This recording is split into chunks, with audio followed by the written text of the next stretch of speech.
Pilipinas, good morning, Ricky Girl! Mas maganda ka pa sa umaga, Siyempre, Cathy. ikaw Good din. morning. At may good news, kaya ka masaya. Ang good news kasi Pecha de Peligro, ano? Mamaya pwede tayo magpa-full tank. Pwede na. Pwede na Oo ba? nga, mamaya. Abangan Okay, nyo well. yung ano natin, kung ano yung naging rollback. Diba? Mega rollback po para sa diesel. Yung kerosene at saka yung gas, medyo lang. Pero better than nothing. Ay, Better than nagtaas. yung diesel mo. Depende kung saan ka nagpakarga. Minimum 20 pesos eh. Ang Shell, Oo, nagpasabi minimum, sila, no? 23 pesos. Malaki na rin yun. Oo, malaki talaga. So anyway, it's a Choosy Tuesday. And gaya nga na sinabi ko, Pecha de Peligro. Bukas tayo mas gaganahin gumising dahil alam natin may papasok sa ating ATM. Ayan, kaya kapit na lang. Kapit na lang kasi nga Oo. talaga lahat po talaga ngayon hindi lang kumakapit, nagsisikip ng sinturon, na mamuluktot, ano pa bang mga Habang maiksi ang kumot. Habang maiksi ang kumot, di ba? Ilabas na lahat na pag-aralan ng Yung mga grade nagsi-shirtless school. kasi nga hindi na Topless. kaya magventilador, hindi Oo. na kaya mag-aircon dahil ang taas talaga ng kuryente, ang taas ng bilihin, ang taas ng presyong produktong petrolyo. Tayo lang hindi tumataas. Hindi, ang sweldo. Hindi. At Ano saka yun? yung height natin, Ay, yung hindi tayo height. tumatangkad. Ay, depende. Depende kapag naka 4-inch heels. Oo, 4 Kaya mo pa ba yan? Ako, hindi ko na kayang ganyang kataas. Hindi kasi ang haba ng pantalong ko. Ako nga pag sinasabi, hindi ka na nag-heels. Sabi ko, the spirit is willing, the body is weak. Pero naka-heels ka rin, Oh, that's not, this is black heels. Di ba? black Kasi heels hindi ko nga. na kaya yan. Ito, platform heels. Platform yung sa'yo. Platform, so para hindi ako ka masyado uuga, na oo. uuga-uga. Pero mamaya, alam mo na, nakachinelas na tayo sa ilalim ng ating lamesa. Okay, it's a Choosy Tuesday. April 14 na nga po. At sana po samahan nyo kami ni Ricky Girl hanggang alas 10 po ng umaga. Sa mga nakikinig po sa amin sa Radyo Aguila 1062. Ayan, magandang umaga. Sana po kayo po ay nakakapagkape na, nakapag-almusal na, nakapaghanda na kayo para pagpasok nyo sa opisina. Marami na yata mga eskwelahan, naka-summer break na yata So yung mga chikiting petiks-petiks, pakuya-kuya-ko nanonood na lang sa ASBN Yan, kaya. dapat lang. Dapat, di ba? Para tumaba naman ang isip ninyo. Correct. O sa mga nanonood sa kanilang mga television set, o sa kanilang mga cellphone, sa laptop, or sa kanilang iPad, good morning po sa inyong lahat. Gaya nga ng tinanong ko, kumain na ho ba kayo? Kasi nga, gusto ko pang ipaalala po sa inyo talaga na huwag po tayo mag-aksaya po ng pagkain. Ay, oo. Bawal po talaga tayo magsayang, bawal po tayo magtapon. Kasi po, talagang this day and age na talagang nanganganib ang ating food security, every grain of rice is precious. Di ba nagpalabas nga yung Department of Agriculture ng datos? Grabe pala, ilang milyong metriko ng bigas. Bigas, yung ng nasasayang sa atin kanin. kada Correct. taon. Oo, di ba? Ayan, ang sakit nga isipin Correct. talaga yung mga magsasaka natin. Imagine na pinaghihirapan yung ani tapos napipilitan ng itapon dahil sobra nga talaga yung taas ng presyo ngayon ng mga produkto ng petrolyo. Kaya bumababa yung presyo naman ng benta. So, ang gagawin nila doon? Kesa na mas malugi pa sila, di ba? Kaya finally, better late than never, ika nga. Nag-anunsyo na po ang ating gobyerno, kumilos na rin po sila. Inanunsyo po ni PBBM na bibilhin na daw ng Department of Agriculture. Sa wakas? Sa wakas. Why? So, parang hello, lahat ng sobrang production para hindi na nga daw masayang. So, bibili na daw ng DA sa tulong po ng mga LGU, lahat po ng sobrang mga ani po ng ating mga magsasaka para sigurado pong may sasalo sa kanilang ani at hindi na malulugi ang ating mga farmers. So, mapapakinabangan ng ating mga consumers. And speaking of consumers, mas palalakasin pa ang Benta Bigas program dahil mas marami ng tindahan po. Mas mahabang oras ng bentahan, lalo na ito, ang mga consumers natin talaga naman ang vulnerable nga, mga seniors, PWDs at maging sa single parents. Yes. Binawasan din ang mga bayarin sa pantalan para mas bumaba ang presyo ng pagkain pagdating naman sa merkado. So again, nananalangin tayo. Sana tuloy-tuloy na rin ito.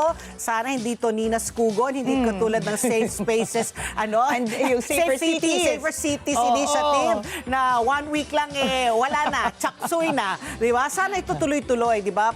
Tsaka sana talaga makahanap tayo ng mga paraan kung paano natin pwedeng, yung mga byproducts, di ba? Kunyari, yung surplus na kamatis, mamaya kukwento natin, gagawin mong puree para pwede mong i-bottle yan, tapos ilagay mo na lang sa refrigerator or i-can para maibenta. So So, usually kasi in times of crisis, that's also the times of opportunity. Oo, dapat diba? yung Bigla tayo nag-iisip. Oo nga, paano ba? Paano ba?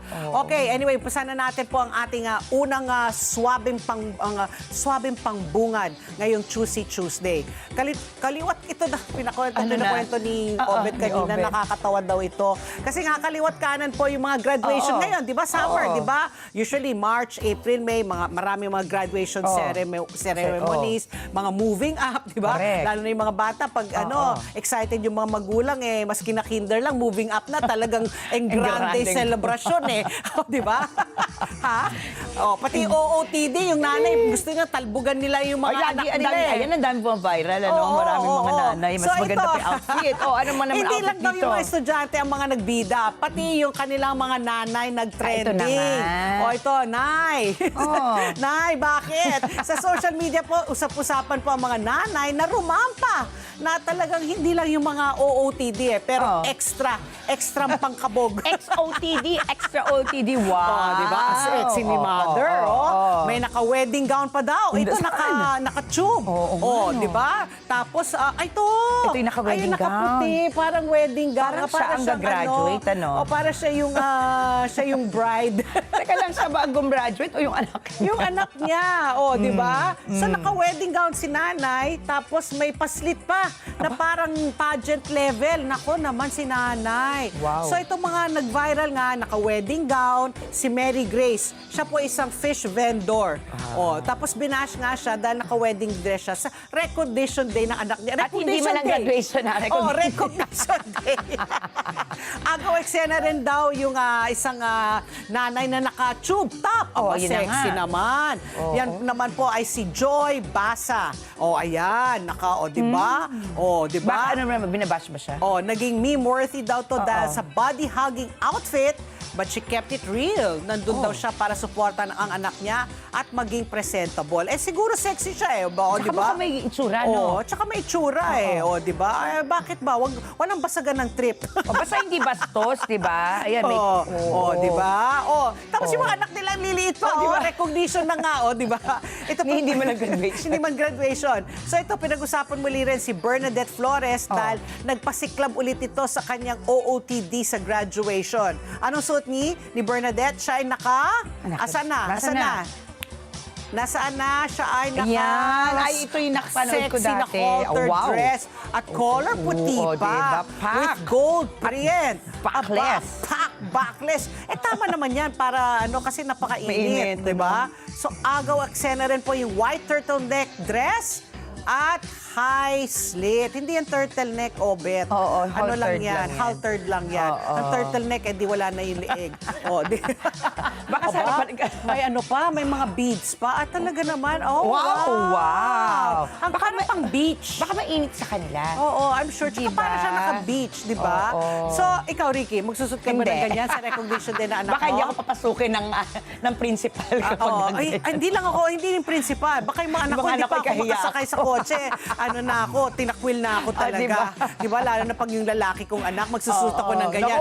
Mom! Di ba? Ganyan. Please, don't go. You're an embarrassment. Alam mo ba, actually, may napanood ako kagabi na meme, pag daw nga, alam ba, may mga nanay, di ba, sila sabihan, you don't look like a mom, ha? Hindi pala yung compliment. Pag sinabihan ka, hindi ka mukhang nanay, hindi compliment. Bakit? Ano ibig sabihin? Insulto yun? Insulto. Para sa mga Gen Z. Hindi pinaliwanag masyado, pero parang insulto pala yun talaga. Kasi parang hindi mo, you're not playing your role, right? Tama. Kaya dapat, sa akin na naman, kanya-kanya naman yan, di ba? Malay mo, she feels beautiful, deserve niya yan. Diba? Bawal nga basagan ng trip. Bawal, di ba? Basta carry mo, di carry mo. Tapos pinayagan ka ng anak mo, di okay. Di ba? Siguro habang wala pa siyang bilbil at backfats, ilabas na niya, di ba? Baka by next year, alam mo na, pa nagkakaedad ng tao. Walang basta ganyan. Pero yan At saka talagang rampa di ba? Rampa. Sige, rampa. Ito wedding. Di pa hindi pa siya nainitan sa suot niya. Grabe. Diba? Ano kayo sabi ng anak niya, no? Anyway, wala. Ay, mga ganyan kaliliit, wala pang sa kanila. Hindi pa sila masyadong sensitive sa ganyan. Tama po, mas gusto ko na yung ganyan, di ba? Balot na balot, kesa sa naka-halter, naka-backless. Okay, baka Ricky. magkasipon kasi siya. Ito ng Pat P.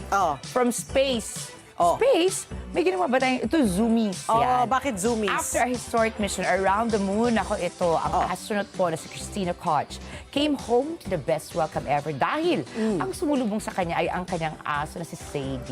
Siya lang yung nag-iisang babae, welcome di ba? party, ayan, yan. Pagbukas pa lang ng pito, wala nang intro-intro.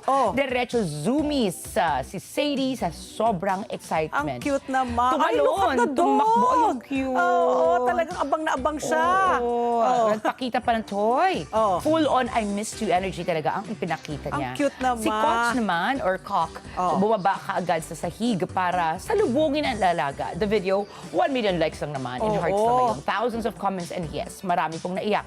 This simple moment proved one thing, Papi, ha? Kahit gaano kalayo ang narating mo, nothing beats coming home. Whether that's a dog or a human, Yes, di ba? Talagang nakakataba ng puso, di ba? Na talagang, Pinlex pa niya yung toy niyo. ang cute naman ng aso. Alam ba, sabi nga nila, no, ng mga sabi nila, Fur tayo, for parents, iba tayo, siguro yung 1 minuto sa atin na pag-alaga sa mga aso natin, mag-hi ka man lang, di ba? Pansinin.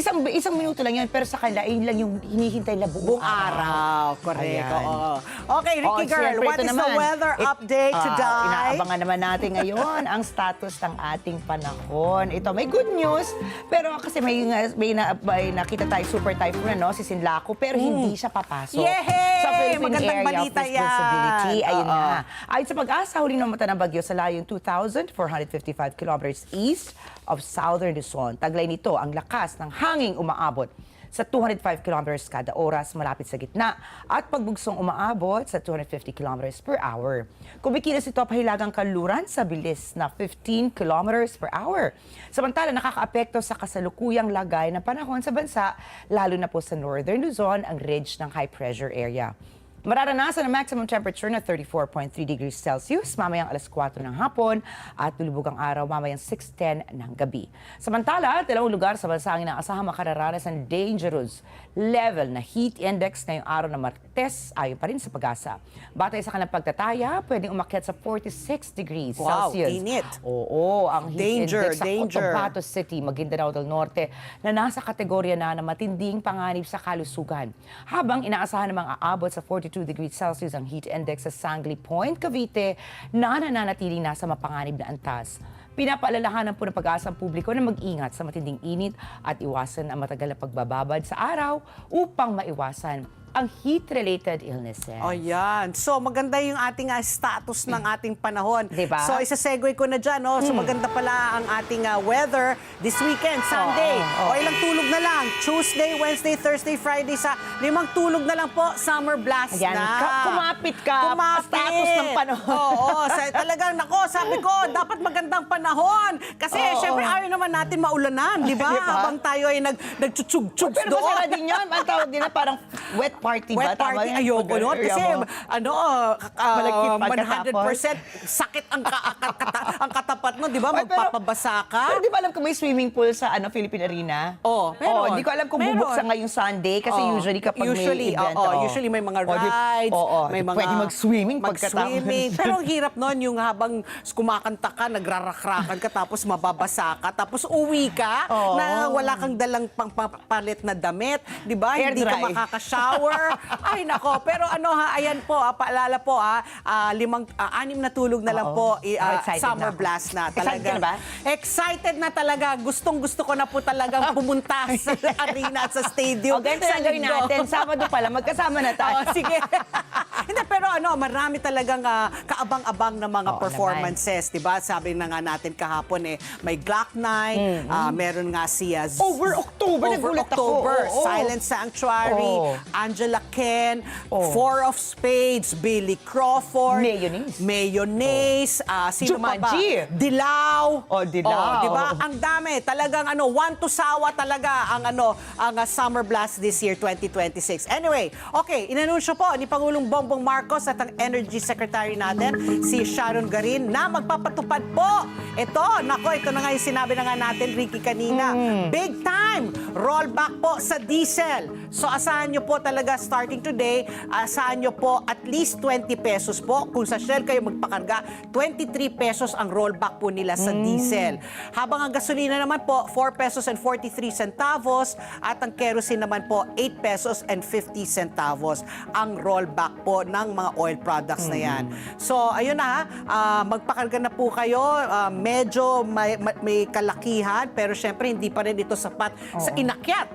Diba? Kasi ang diesel, parang halos ang inakyat niya, almost 70 pesos yata or 80 So, malaking tulong po ito para sa ating mga jeepney drivers na diesel ang karga at mga truck drivers rin po. Okay, and then, ano pa ba yung ating pwedeng i-anunsyo? So, di ba kanina ibabalita natin in length yung yung mag-e-effect na yung bawas excise tax sa LPG at kerosene. Yun lang nga Yun lang muna kasi sabi nga ni PBBM, at least yun kasi direkta yung mga nagluluto, direkta epekto sa direct kanila. epekto. So pag-uusapan na naman daw nila today yung uplift nila tungkol dito naman sa VAT, sa excise tax sa mga produktong petrolyo ng diesel at ng gas. Sa bagay, siguro naisip niya, bumababa naman. Pero di ba dahil...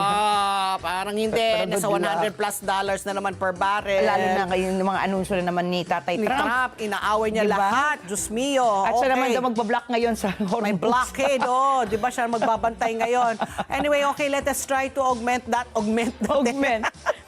Augment the loss.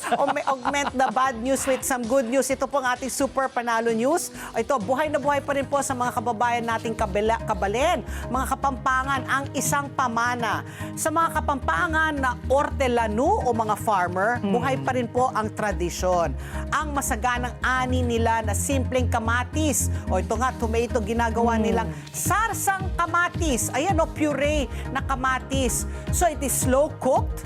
Tapos linalagay sa bote at handang ihalo na sa mga lutong bahay tulad po ng kaldereta o ipalaman sa pandesal. Pwede? Actually, Tinry mo na yan? Di ba Spanish yung, what do you call this? Yung fresh tomatoes na parang minamash.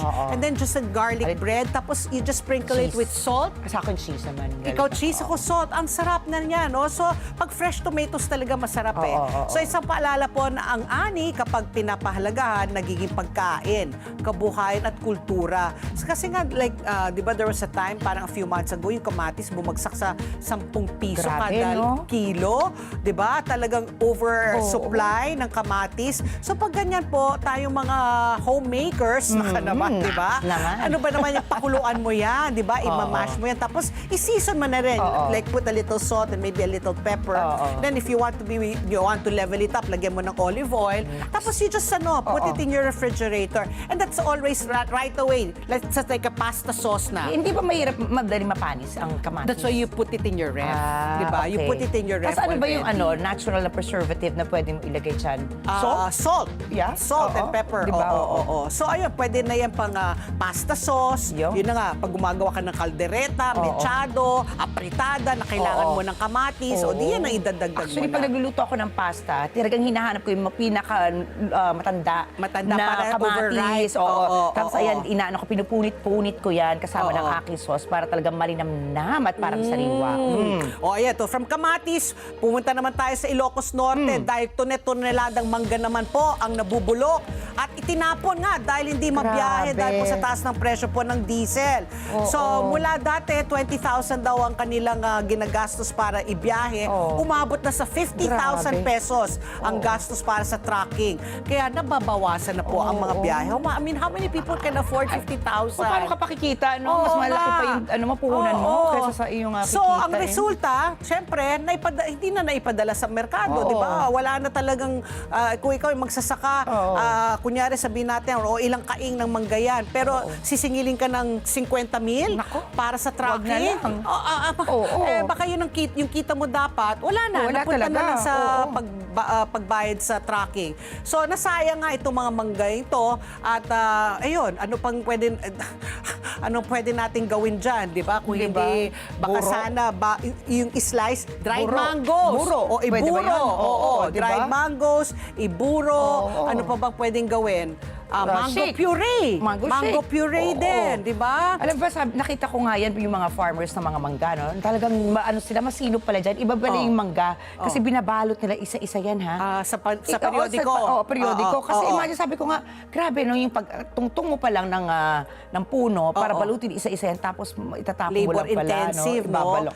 Binabalot nila kasi para hindi magasgas, di Yun ba? daw, para hindi magasgas. magka-bruises, di ba? Oo. Para hindi Hindi kasi syempre yung mangga, di ba, yung pisngi, nandun lahat yung yung laman, di ba? Oo. So pag ma-bruise yan, Oo. edi nabubulok, di ba, yung part na yon, di Pero ba? imagine mo, no, kung Oo. hitik na hitik yung puno, Oo. isa-isa ng farmers natin yan. Yeah. Kaya sakit sa loob na makita lang That's nila why na labor-intensive na tatapon isa-isa, lang, ano? alagaan mo yun. Tapos siguro kung ikaw ay very attached pa sa mangga mo, papangalanan mo pa, Di ba? o Ricky, o Joy-me, habang binabala mo. Patpi, tulog ka na. Oo, di ba? Huwag kang giginawin ngayong gabi. Okay, Ricky girl. Ito naman, Patpi. Isang coastal cleanup drive sa Navotas, all hands on deck. Opa, di ba Ayan. kausap lang natin si Mayor John Ray? Oo. Nakilahok po ang Department of Environment and Natural Resources Metropolitan Environmental Office North sa isang coastal cleanup drive sa Barangay San Jose, Navotas. Layunin nito ang bawasan ang tambak na basura sa baybayin. Katuwang nila ang Untrash the Planet kasama ang mga residente, mangingisda at street sweepers. Patunay na community effort talaga ang solusyon. At ito karamihan ng nakolektang basura mula sa kabahayan at inanod ng tubig. Ibig po sabihin, tuloy-tuloy pa rin ang hamon sa waste management. Nako, talaga ginagawa nating giant waste basket ang Kakalungkot, ang katubigan. dagat. Oo. Correct, oo. Ayon sa DNR, mahalaga ang sama-samang pagkilos para mapanatili ang kalinisan ng ating karagatan. Maibahagi rin ito na Manila Bay Rehabilitation Program. I wonder when the day will come talaga ng Pilipino marunong talaga magtapon ng basura sa tamang lugar. That's the problem talaga. Di ba? din, Hindi sa kalsada, hindi sa mga dagat, hindi sa kalye, di ba? Dapat may basurahan dyan. Tapos sana nga, let's take it a step further. Marunong na tayo dapat mag-waste segregation. Alam ba, yan napag-usapan namin yan ng mga kaibigan ko, no? Kasi binitbit ko sila doon sa may Quiapo, Intramuros. Oo. Maganda talaga yung lugar. Sabi ko nga, ito dati yung sentro ng Pilipinas, Oo, di ba? oo. Makikita mo talaga architecture, nandiyan pa rin. Pero napakadumi pa rin, Pati. Kasi sabi nga natin, hanggat hindi talaga nagkakaroon ng disiplina yung tao na mahalin yung kanyang kapaligiran. Correct, oo. Talagang, sabi ko, nakakahinayang. Bakit ang gulo-gulo? Bakit hindi ba masolusyonan to? Correct. Kahit Oo. may effort naman si Mayor Isko. Lahat, di ba? wala. Talagang kailangan talaga ng paradigm shift talaga. Talagang mag-iba yung mindset. Di ba, I was just in Japan recently. So we were staying in my sister's house. Alam mo ba sa Japan, grabe, siguro ganyang kahaba yung mga waste yung mga trash can for the segregation. Diba? Even, when yung mga bote, okay, yung bote, yung cap, tatanggalin mo yon. Yung cap, iba ang tatapunan mo. Tama. Iba yung bote pa. Disiplina talaga Tapos, yan. hindi lang yun itatapon Kung ikaw nasa bahay, kailangan mong hugasan. You have to rinse it. Not soap it na, but rinse it.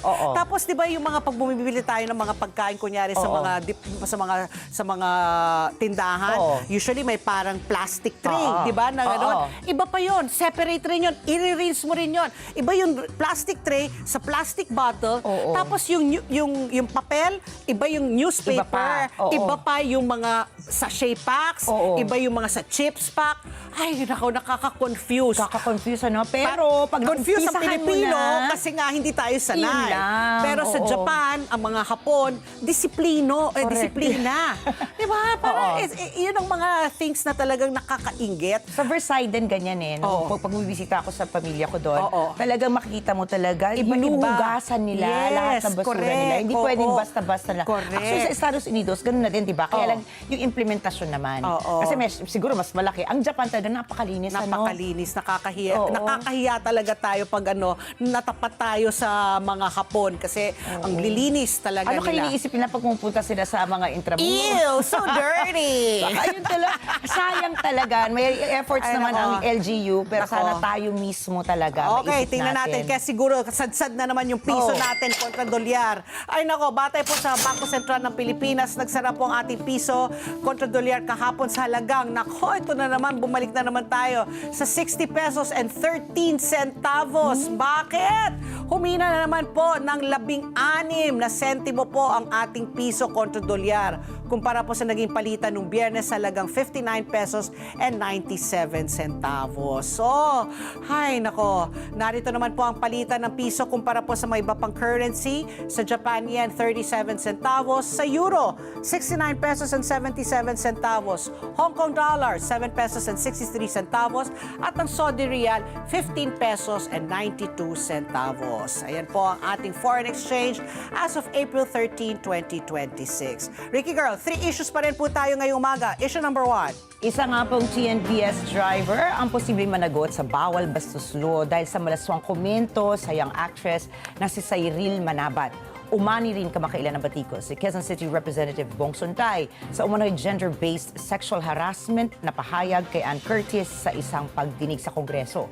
Sa ilalim po ng bawal bastos law, hanggang saan ang saklaw nito lalo na kung ang pambabastos ay nangyari sa loob ng sasakyan pero kumalat na online. Aralin natin yan dito sa ASPN Tuesday Legal Matters. Makakanapanayam po natin mamaya si Attorney Lorna Kapunan, ang advocate for women's and children's rights. Ayan, ako alam naman natin si Attorney Lorna Kapunan matapang yan. Matapang at tao yan. Oo, matapang yan. Nako, subukan yung bastusin kaya siya. Okay, issue number 2 naman po natin. Pinayagan na po ng Department of Education ng mga private schools na magpatupad po ng mas flexible na learning delivery at teacher training. Sa layunin po, mabigyan po ng option ang mga institusyon habang umiiral po itong national energy emergency sa ating bansa.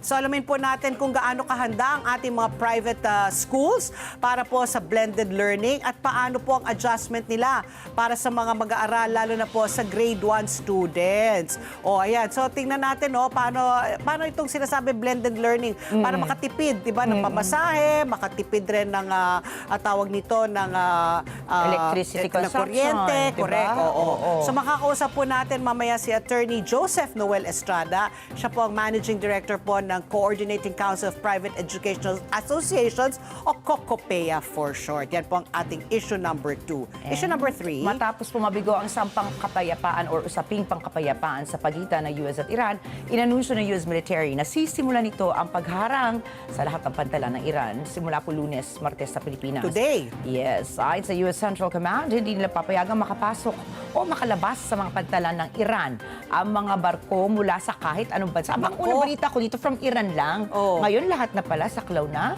Sinabi ni US President Donald Trump na layunin ng hakbang na pigilan ang Iran na makinabang sa mahalagang rutang pandagat at tiyaking hindi ito makakagawa ng sandatang nuklear.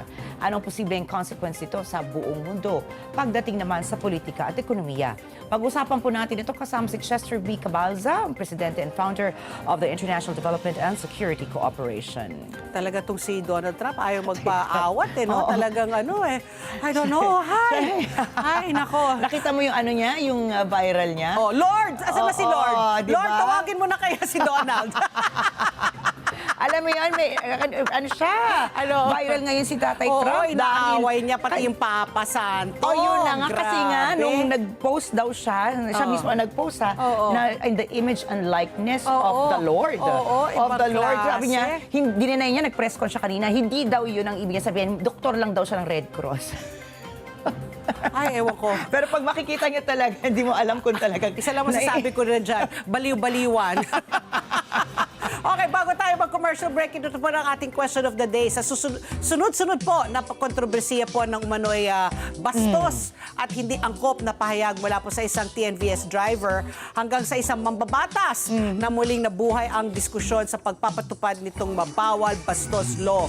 Lalo na po sa digital space, kasabay po ng panawagan ng DILG at ng napaigtingin ito upang mas maprotektahan ang publiko laban po sa gender-based sexual harassment.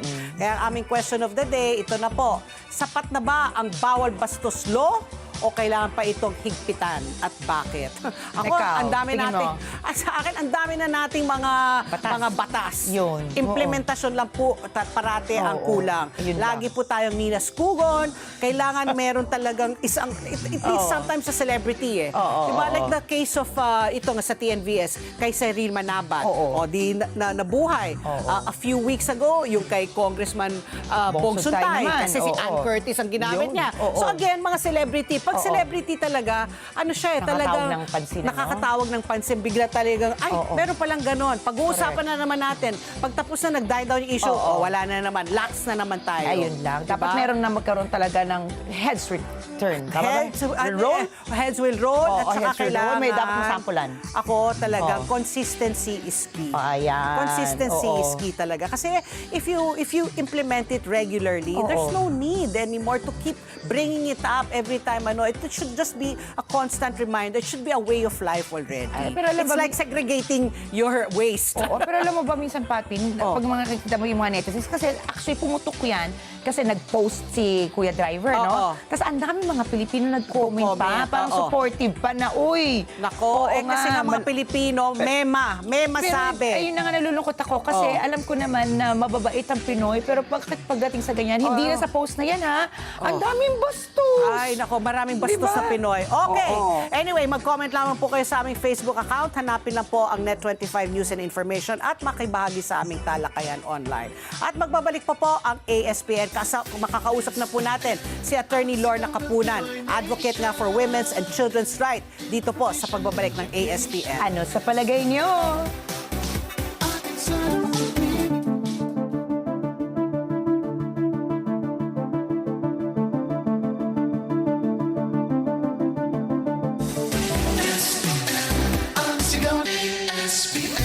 Oras! Alas 8:34 na po ng umaga. Summer mode on. Ka-Flash, handa ka na ba na mag-splash into summer? Kami na ang bahala sa delivery ng inyong essentials with free pickup anywhere and convenient payment options. Mas hassle-free ang bawat padala. Just enjoy the sunshine and feel the flash. Oh, ang oras muli. Alas 8:34 na po ng umaga at kasama na po natin sa linya ang napakatapang na si Attorney Lorna Kapunan. Talagang strong advocate for women's rights and children's rights rin. Wow. Magandang umaga po, Attorney Lorna, and welcome back po sa ASPN. Good morning, ma'am. Good morning sa inyong dalawang co-advocates ko dito sa Women's Of Rights. course, nako Yes. talaga. Yes. Oo. So, Attorney Lorna, kami po ay napatawag dahil po last week po nag-viral po ito nga post no, ng isang TNVS driver laban po kay Cyril Manabat. At I don't know if we're at liberty to show that post kasi may sexual undertone eh. Sabi niya, ang laking bata nito.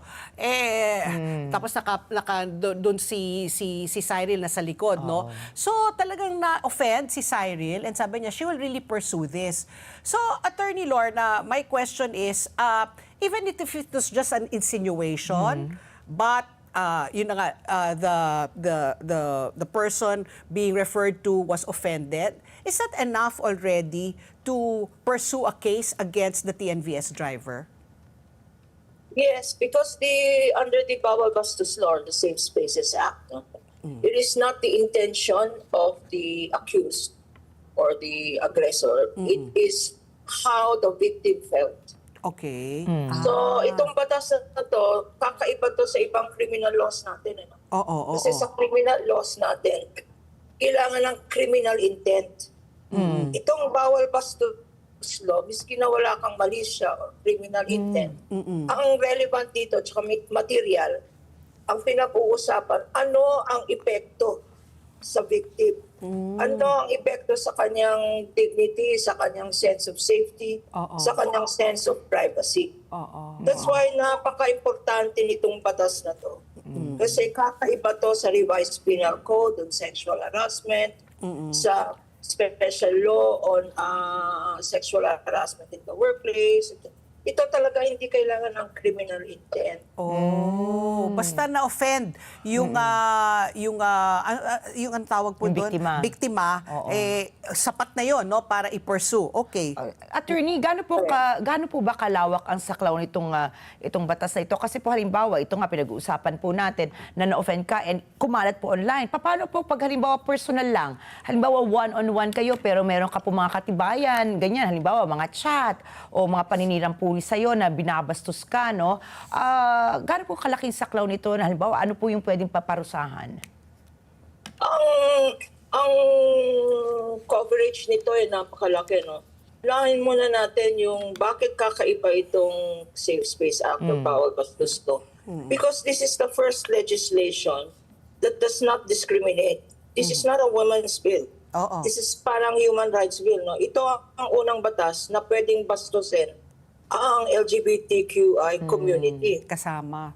Kasama, unang legislation to, no? Kasi ang tinitingnan natin dito, yung human dignity, human rights, yung right to safety at privacy ng lahat ng tao, matanda, bata, etc. To your question, Yes, ma'am. kung personal lang, Oo. kung one-on-one, sakop yan. No? At nagiging grave, mas grabe ang penalty kung mas maraming nakakalaman, no? Like shinare. No? So, bagong aspect yun. Higher degree ang penalty kung nasa cyberspace. No? Ayun. Social media. Yung one-on-one may penalty rin depending on whether it's light, less serious or grave, no? Ang example ng grave is stalking. Sinusundan mo, stalking, grave 'yon. Yung let's say serious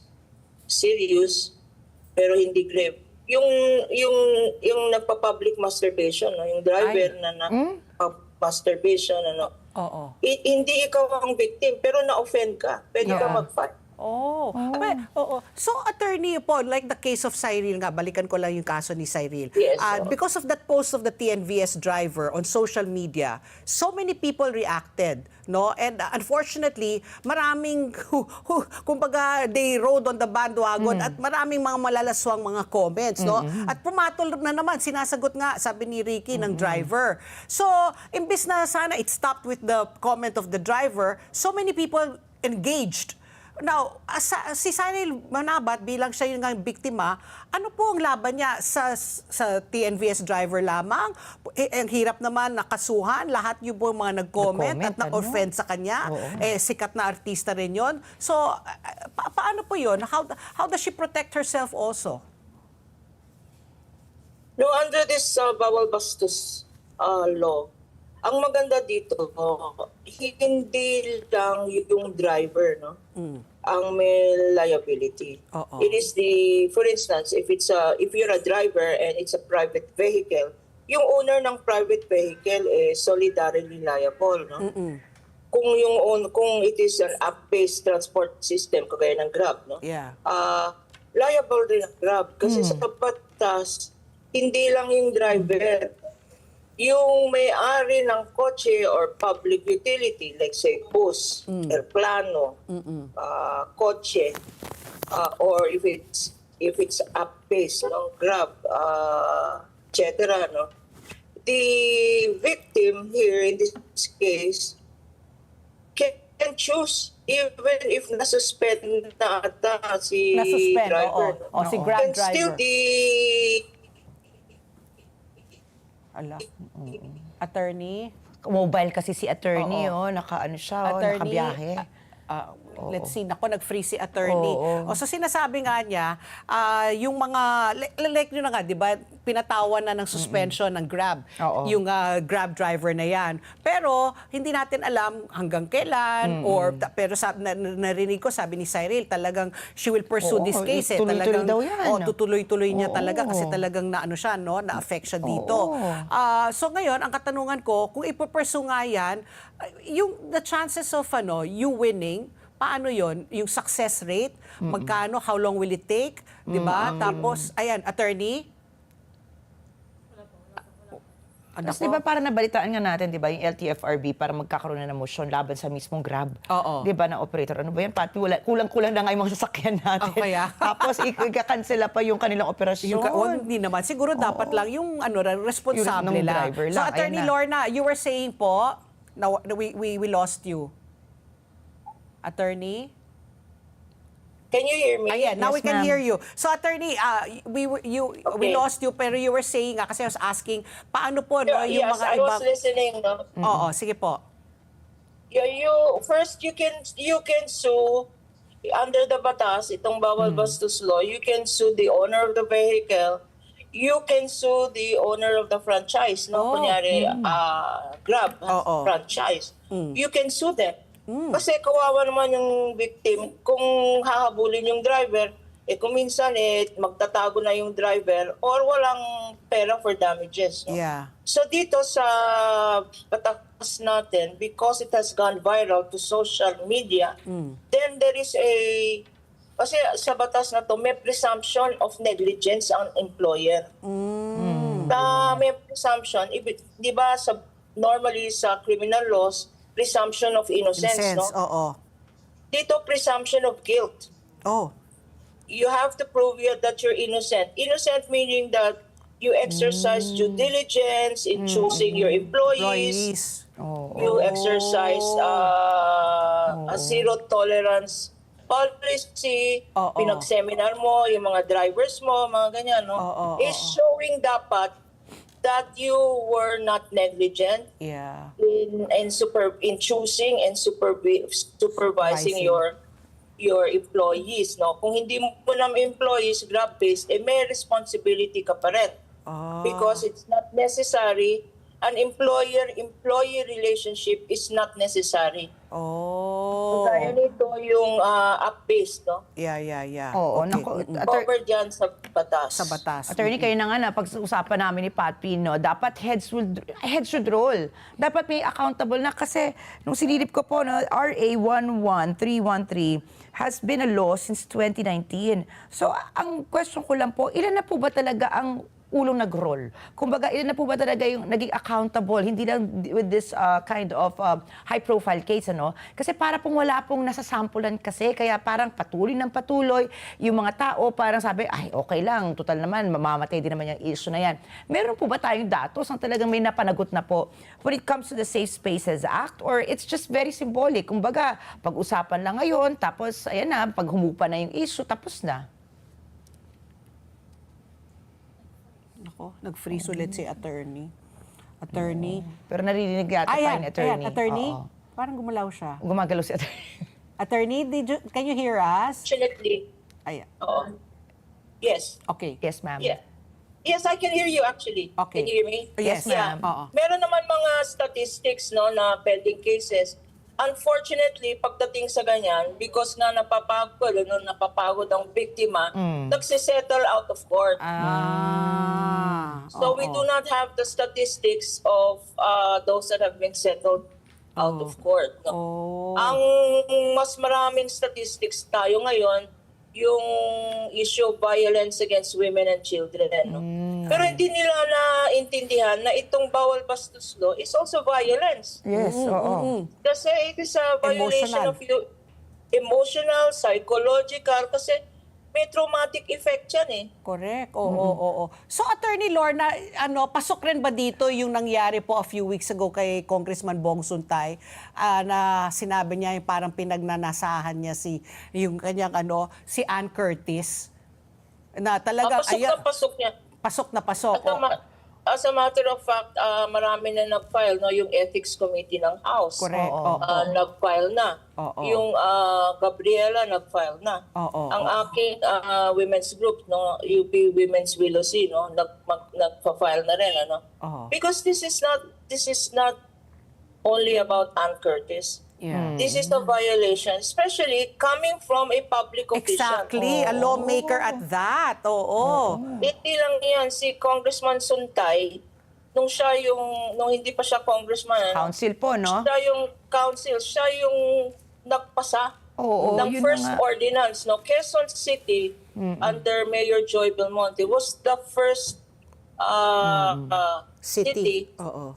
that passed an ordinance. Kasi sa batas na yan, 2019 na yan, that law was required, all cities, all local government, etc., to have an ordinance within 90 days. In 90 days from its passage. No? So, nauna dyan ang Mayor Belmonte. No? So, And Suntay was the head of that board.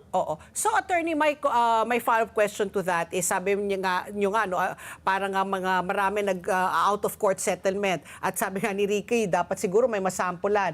Sa tingin niyo po, magpo-prosper tong kaso laban po kay Congressman Bong Suntay? Siya ba ay mahahatulan na guilty po siya for violating itong Safe Spaces Act? And if ever, ano po ang karapatang parusa po, kung sakali man po?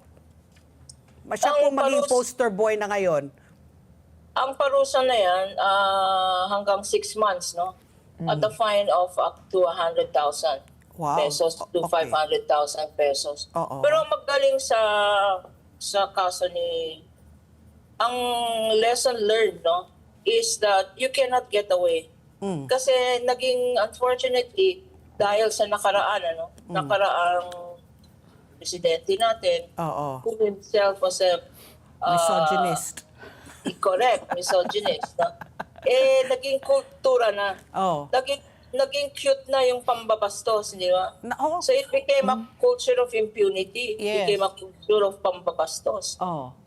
Which is why nga, unfortunately, sa world ranking natin, may index yan eh. Apo. May index yan on gender disparity, no? Oo. Bumaba tayo from number 9 in the world, number 1 in Asia, naging number 16 tayo. Wow, ang laki nun, ah. Ang laki ng binaba, Oo. no? Oo, Correct. 7.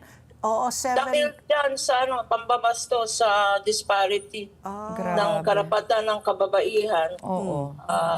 bumaba tayo. So ngayon, dapat talagang palakasin. Correct. And Okay. if I may add, because Yes, because of the onset of AI, artificial intelligence, maraming nagsasabing, hindi ako yan.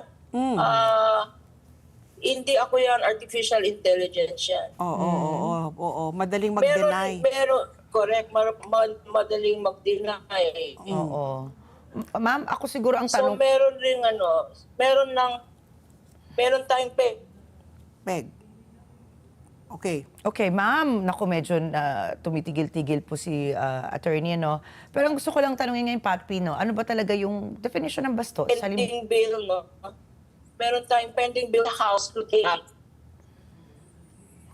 Naku, talaga, attorney? may pending House bill. Pending House bill Yun lang ang on narinig natin. Pero, ayan, attorney, medyo sorry po, nagcha-choppy po House yung dating bill ninyo. on sorry. Artificial intelligence. May pending House bill on artificial intelligence. Opo, Okay, opo. Naku, okay. O siguro ma'am, para po siguro malinawan din po lahat, lalo na yung mga hindi alam na binabastos na po sila. Baka pwede po tayo magbigay ng talagang definition kung ano po ba yung bastos sa ilalim po ng batas. Kasi halimbawa, baka isipin, joke lang naman ito eh. Pero alam mo, deep inside, na-hurt ka na, feeling mo nababastos ka na, pero hindi mo sigurado kung ano ba yung definition ng bastos.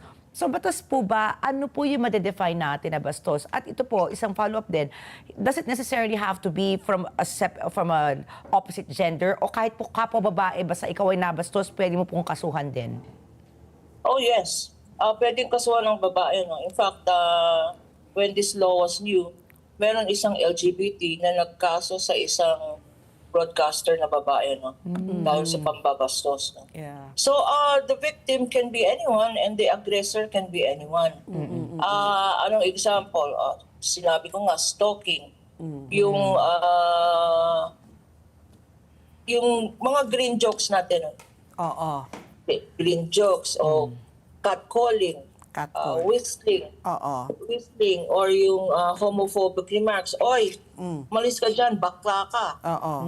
Oo. Or misogynistic remark. Ay nako, kanya ikaw babae, driver ka, umalis ka dyan, hindi ka marunong mag-drive kasi babae ka. Yeah. Pati yun, ha? Yeah. Oo. Basta na-hurt po yung sensibilities mo ba? Basta na-offend po yung sensibilities mo, ayun po, saklaw na rin po siya, halimbawa. Kasi halimbawa, yung iba, pag sinabi ako, babae, umalis ka yan sa kalsada, parang okay, dead ka lang, di ba? Pero kung sa isang tao po, ito ay sa kanyang definition ay bastos, pwede po niya ilaban yon. Correct. As I said, it is the effect, no? Yung psychological, emotional, pang-embarrassment, or, ang ganda mo, pengi namang phone number mo. So, ang kababaihan or whoever who felt offended, saan po sila pwedeng tumungo? Sa police? Tapos di ba may help desk dyan, yung desk for women and Women's desk. child protection po? Doon ho ba sinusumbong? Yes, in fact, idadagdag ko lang, aside from making sumbong, kung mayroon rin mga nakakita kagaya ng ng public masturbation, or pambabastos sa kalye, sa babae, meron tong tinatawag na citizen's arrest.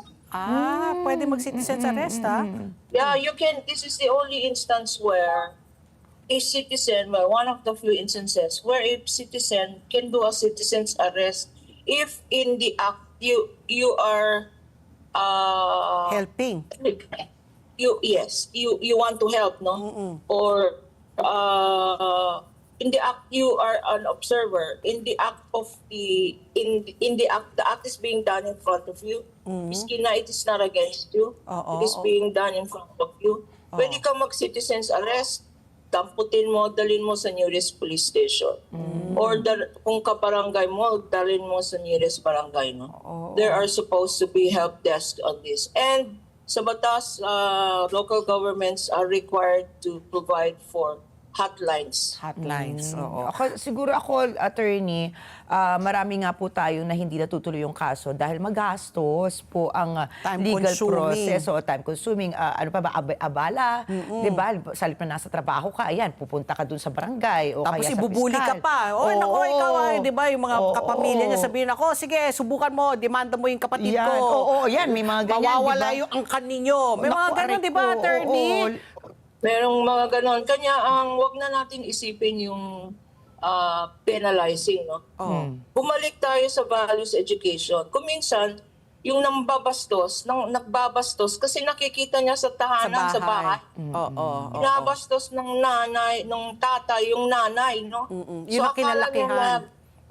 Yes, so as a deterrent, because sabi nyo nga earlier in your program, matagal na tong batas na to, parang yung kultura natin ganun pa rin. Because it starts with values education at home. Yeah, It also starts with inculcating the value of respect in the schools, no? Yeah. Kasi yung bastos na bata, magiging bastos na adult, magiging bastos na congressman, bastos na boss, bastos na driver, ganun yun. Correct. Oo, tama. Unfortunately, ganun na nga. Kasi I guess we grew up in a very patriarchal society na maski na nung ginagawa ng tatay, yung padre de pamilya, maski na pambabastos, yung we take it as the norm. Di ba? And unfortunately, that was what we were accustomed to. So hopefully now, di ba, nasa 21st century na tayo dapat talaga equality. Di ba? Gender equality na talaga. Thank you very much, Attorney Lorna, for always giving us time to enlighten us on the laws, and sana nga to, mabawasan na tayo ng mga mambabastos dito sa ating bansa at lalo na doon sa Estados Unidos, nangunguna. Thank you, attorney. Maraming salamat at mabuhay kayo. Mabuhay po. Thank you very much, Attorney Lorna Capuna, ng ating strong advocate for women's rights and children's rights. At ang oras, alas 8:56 na po ng umaga. Ito na po, mag-umpisa na po tayo sa pagbabalita. Ito ang ating mga pangunahing news ngayong Tuesday, April 14. Ipinag-utos po ng ating Pangulo ni PBBM ang suspension ng excise tax sa liquefied petroleum gas o LPG at sa kerosene. Sa pulong balitaan po kahapon sa Malacanang, sinabi po ng ating Pangulo na dahil po sa suspension ng excise tax, mababawasan na po ang presyo ng LPG ng 3 pesos and 36 centavos per kilo o mga 37 pesos po kada tangke. Ito po ay para sa 11 kilogram na tangke. Mababawasan naman po ng 5 pesos and 65 centavos per liter ang presyo ng kerosene. Nakatakda naman pong pag-usapan ngayon ng Pangulo at ng kanyang mga opisyal ang mga panukala para suspendihin o bawasan po ang excise tax sa diesel at gasolina. Narito po ang pahayag ni Pangulong Ferdinand Marcos Jr. We'll have another uplift meeting again to discuss what are the other strategies that we can employ to keep prices down, to make sure, first of all, that the supply both of oil and of food products and all the other raw materials that we need to continue the running of the economy is going to be normalized. We, as I said in one of the last press conferences I had, that it is very important that we watch the prices now. Tinig po yan ng ating Pangulo. Nitong nakaraang buwan, nilagdaan po ni Pangulong Marcos ang batas na nagbibigay sa kanya ng kapangyarihang suspindihin o bawasan ng excise tax sa mga produktong petrolyo oras na umabot o lumampas sa $80 per barrel kada buwan ang presyo, ang average price mo ng Dubai crude oil. Maaring tumagal ng hanggang 3 buwan ang suspensyon o pagbabawas at hindi lalampas ng 1 taon sa kabuuan. Automatic rin pong ibabalik sa original rate ang buwis 1 linggo matapos ang 1 buwan na mas mababa na sa $80 per barrel ang presyo ng Dubai crude oil o matapos ang 3 buwan. Habang pansamantalang hindi nang mangongolekta ng excise tax sa LPG at kerosene ng pamalaan, malamig naman po ang ating Pangulo sa panukalang suspindihin ang value-added tax sa langis. Narito muli si PBBM. But on petroleum products, we are going to get a windfall profit from that because tumaas yung presyo ng crudo.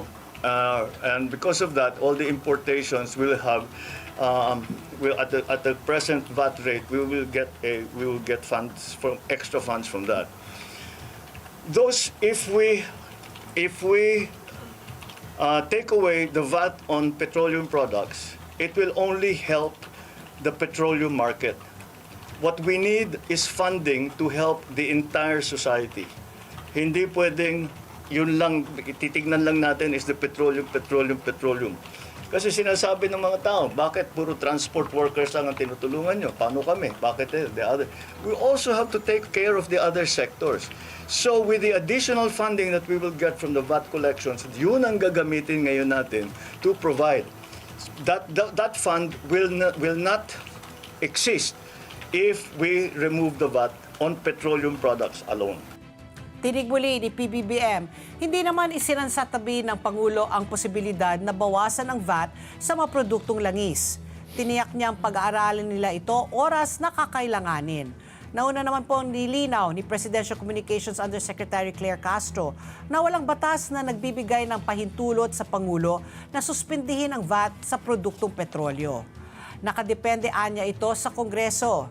Samantala, sinamantala na rin po ni Pangulong Marcos ang pagkakataon para pasinungalingan ang mga usap-usapan na mayroon siyang malubhang sakit. Bago po ang kanyang press conference, nilakad niya ang mahigit 100 metro mula sa kanyang tinitirahan sa Malacanang papunta sa New Executive Building kung saan ginanap ang press con. Nag-jumping jacks pa siya sa harapan ng mga miyembro ng Malacanang Press Corps. O, di ba? Narito naman po ang sinabi ng ating Pangulo tungkol sa kalagay ng kanyang kalusugan. I challenge anyone who are saying that I am sick, that they come and exercise with me. We will see who is stronger. You come to the gym with me. Tingnan natin kung sino mas malakas magbuhat ng weight. Pero alam mo, gusto ko nga sabihin, ang mga kababayan naman natin, ngayon, tiniyak ko na makita ninyo na hindi totoo yung mga sinasabi nila, na kasinungalingan yan. Kaya mula ngayon, yung mga taong yan na nagsabi sa inyo na may sakit ako, na baldado na ako, ngayon alam ninyo, puro sinungaling ng mga yan. Kaya't lahat ng sasabihin ng mga yan, kasinungalingan. Kaya't huwag nyo nang paniwalaan kung sino man yung mga yun. Now you know who the liars are and who is telling the truth. And once again, I think it's very, very easy and very clear that I'm in very, very good health.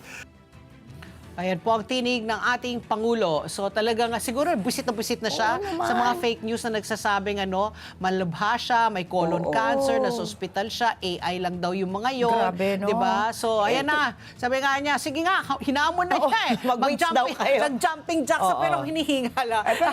Pati naman kasi, 68 years old ang ating Pangulo. Ako nga, pero in fairness 38 to lang, him, ha? Pero in fairness to our president, youthful looking pa rin siya. Youthful. Wala siyang tiyan, di ba? fit naman ang itsura niya. Although sabi nga niya, ayaw na nga niyang tumaba ulit eh. Yun Kaya na he's nga. trying to maintain his Ayun weight. na lang yung kumbaga positive na nangyari ng kanyang Oo, pagkakasakit. sakit. Usually naman ganyan, i-maintain mo na lang, Lang, oo, mag-exercise ka. Correct. And again, magsisitenta na po yung ating Pangulo. Ano pa naman, Yes. di ba? Oo. Tinalo pa nga ako sa paglalakad din. Layo nung 100 pinaglakad meters? niya. ha? Malayo ba yun? Grabe ka naman. Sige Okay. nga, I challenge you.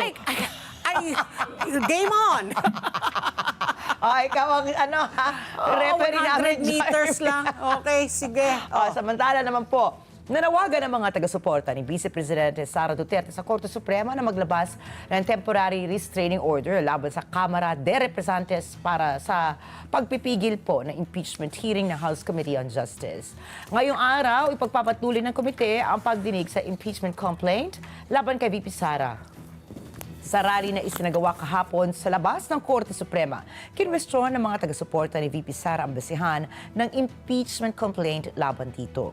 Sinegundahan nila ang nauna na ring pahayag ni VP Sara na tumukoy sa gagawing pagdinig bilang mini trial.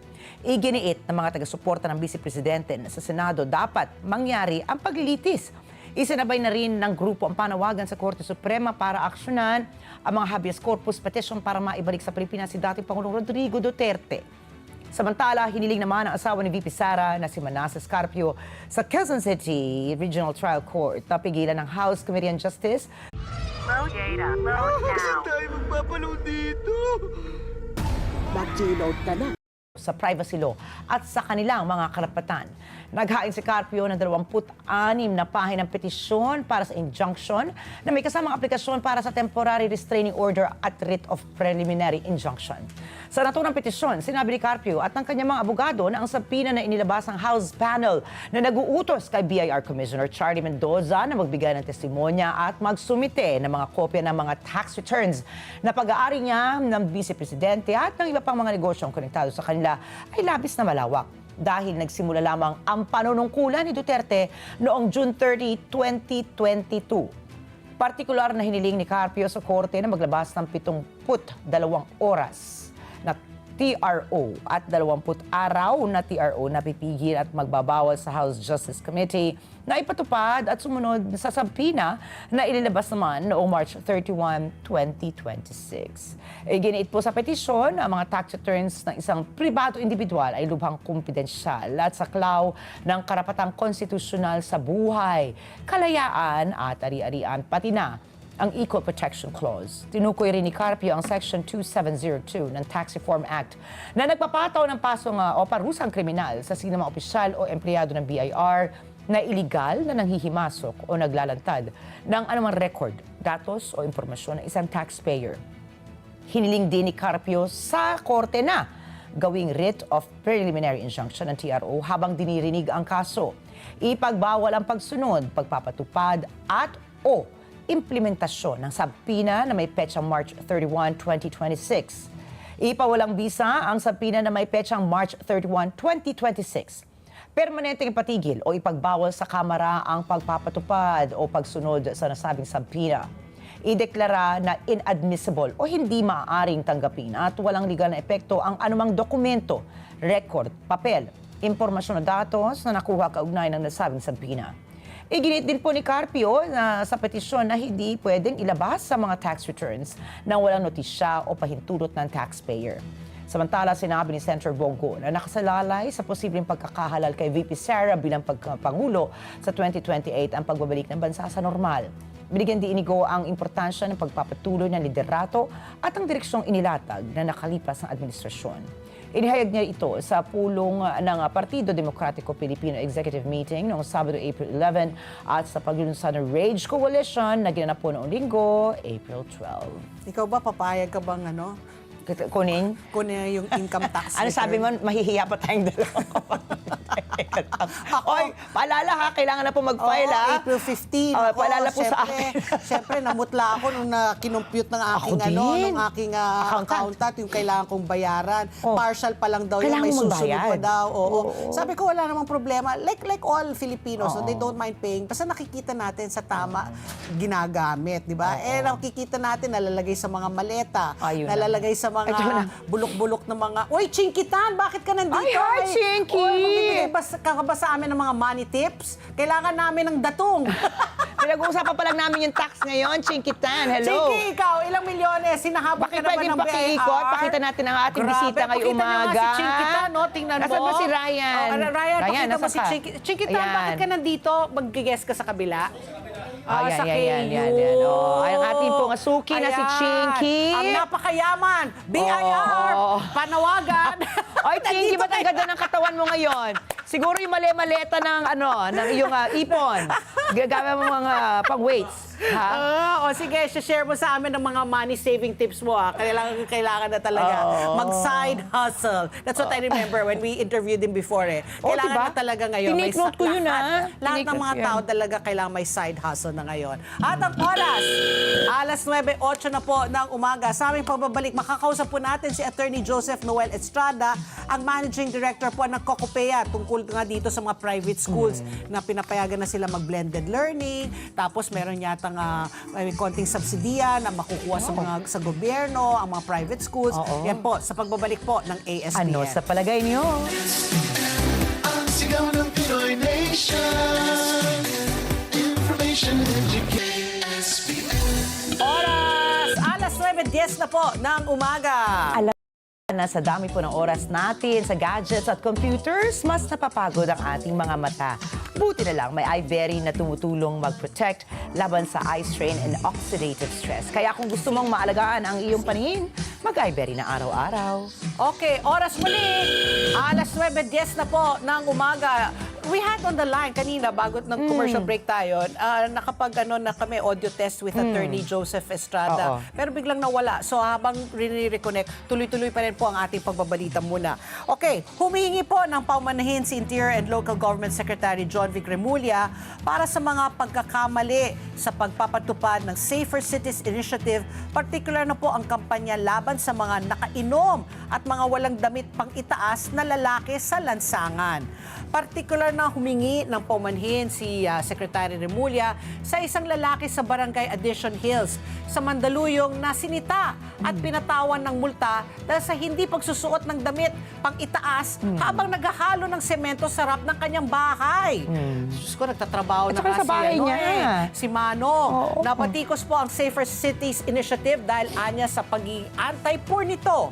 Mula nang ilunsad noong nakalipas na linggo, umabot na po sa 6,708 ang naitalang lumabag sa mga ordinansa sa Metro Manila.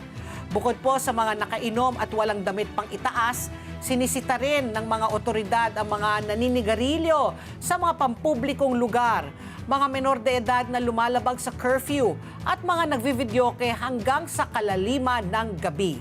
Inamin naman po ni Secretary John Vic Remulla na nagkulang siya sa pagbibigay ng mas malinaw na mga patnubay sa pagpapatupad ng inisyatibo. Samantala, nilinaw rin po ni Secretary Remulla na hindi siya personal na aaresto kay dating presidential spokesperson Harry Roque sa Austria. Pinabulaan ni Remulla na sinabi niyang siya mismo ang personal na huhuli kay Roque. Nilinaw niya na wala siyang otoridad na magsagawa ng pag-aresto sa labas ng jurisdiksyon ng Pilipinas. Makikipag-ugnayan anya sila sa mga kinaukulang otoridad kung kinakailangan. Kinurpirme rin ni Secretary Remulla na kanselado na ang pasaporte ni Attorney Harry Roque. Wala pa rin anyang Interpol Red Notice laban dito.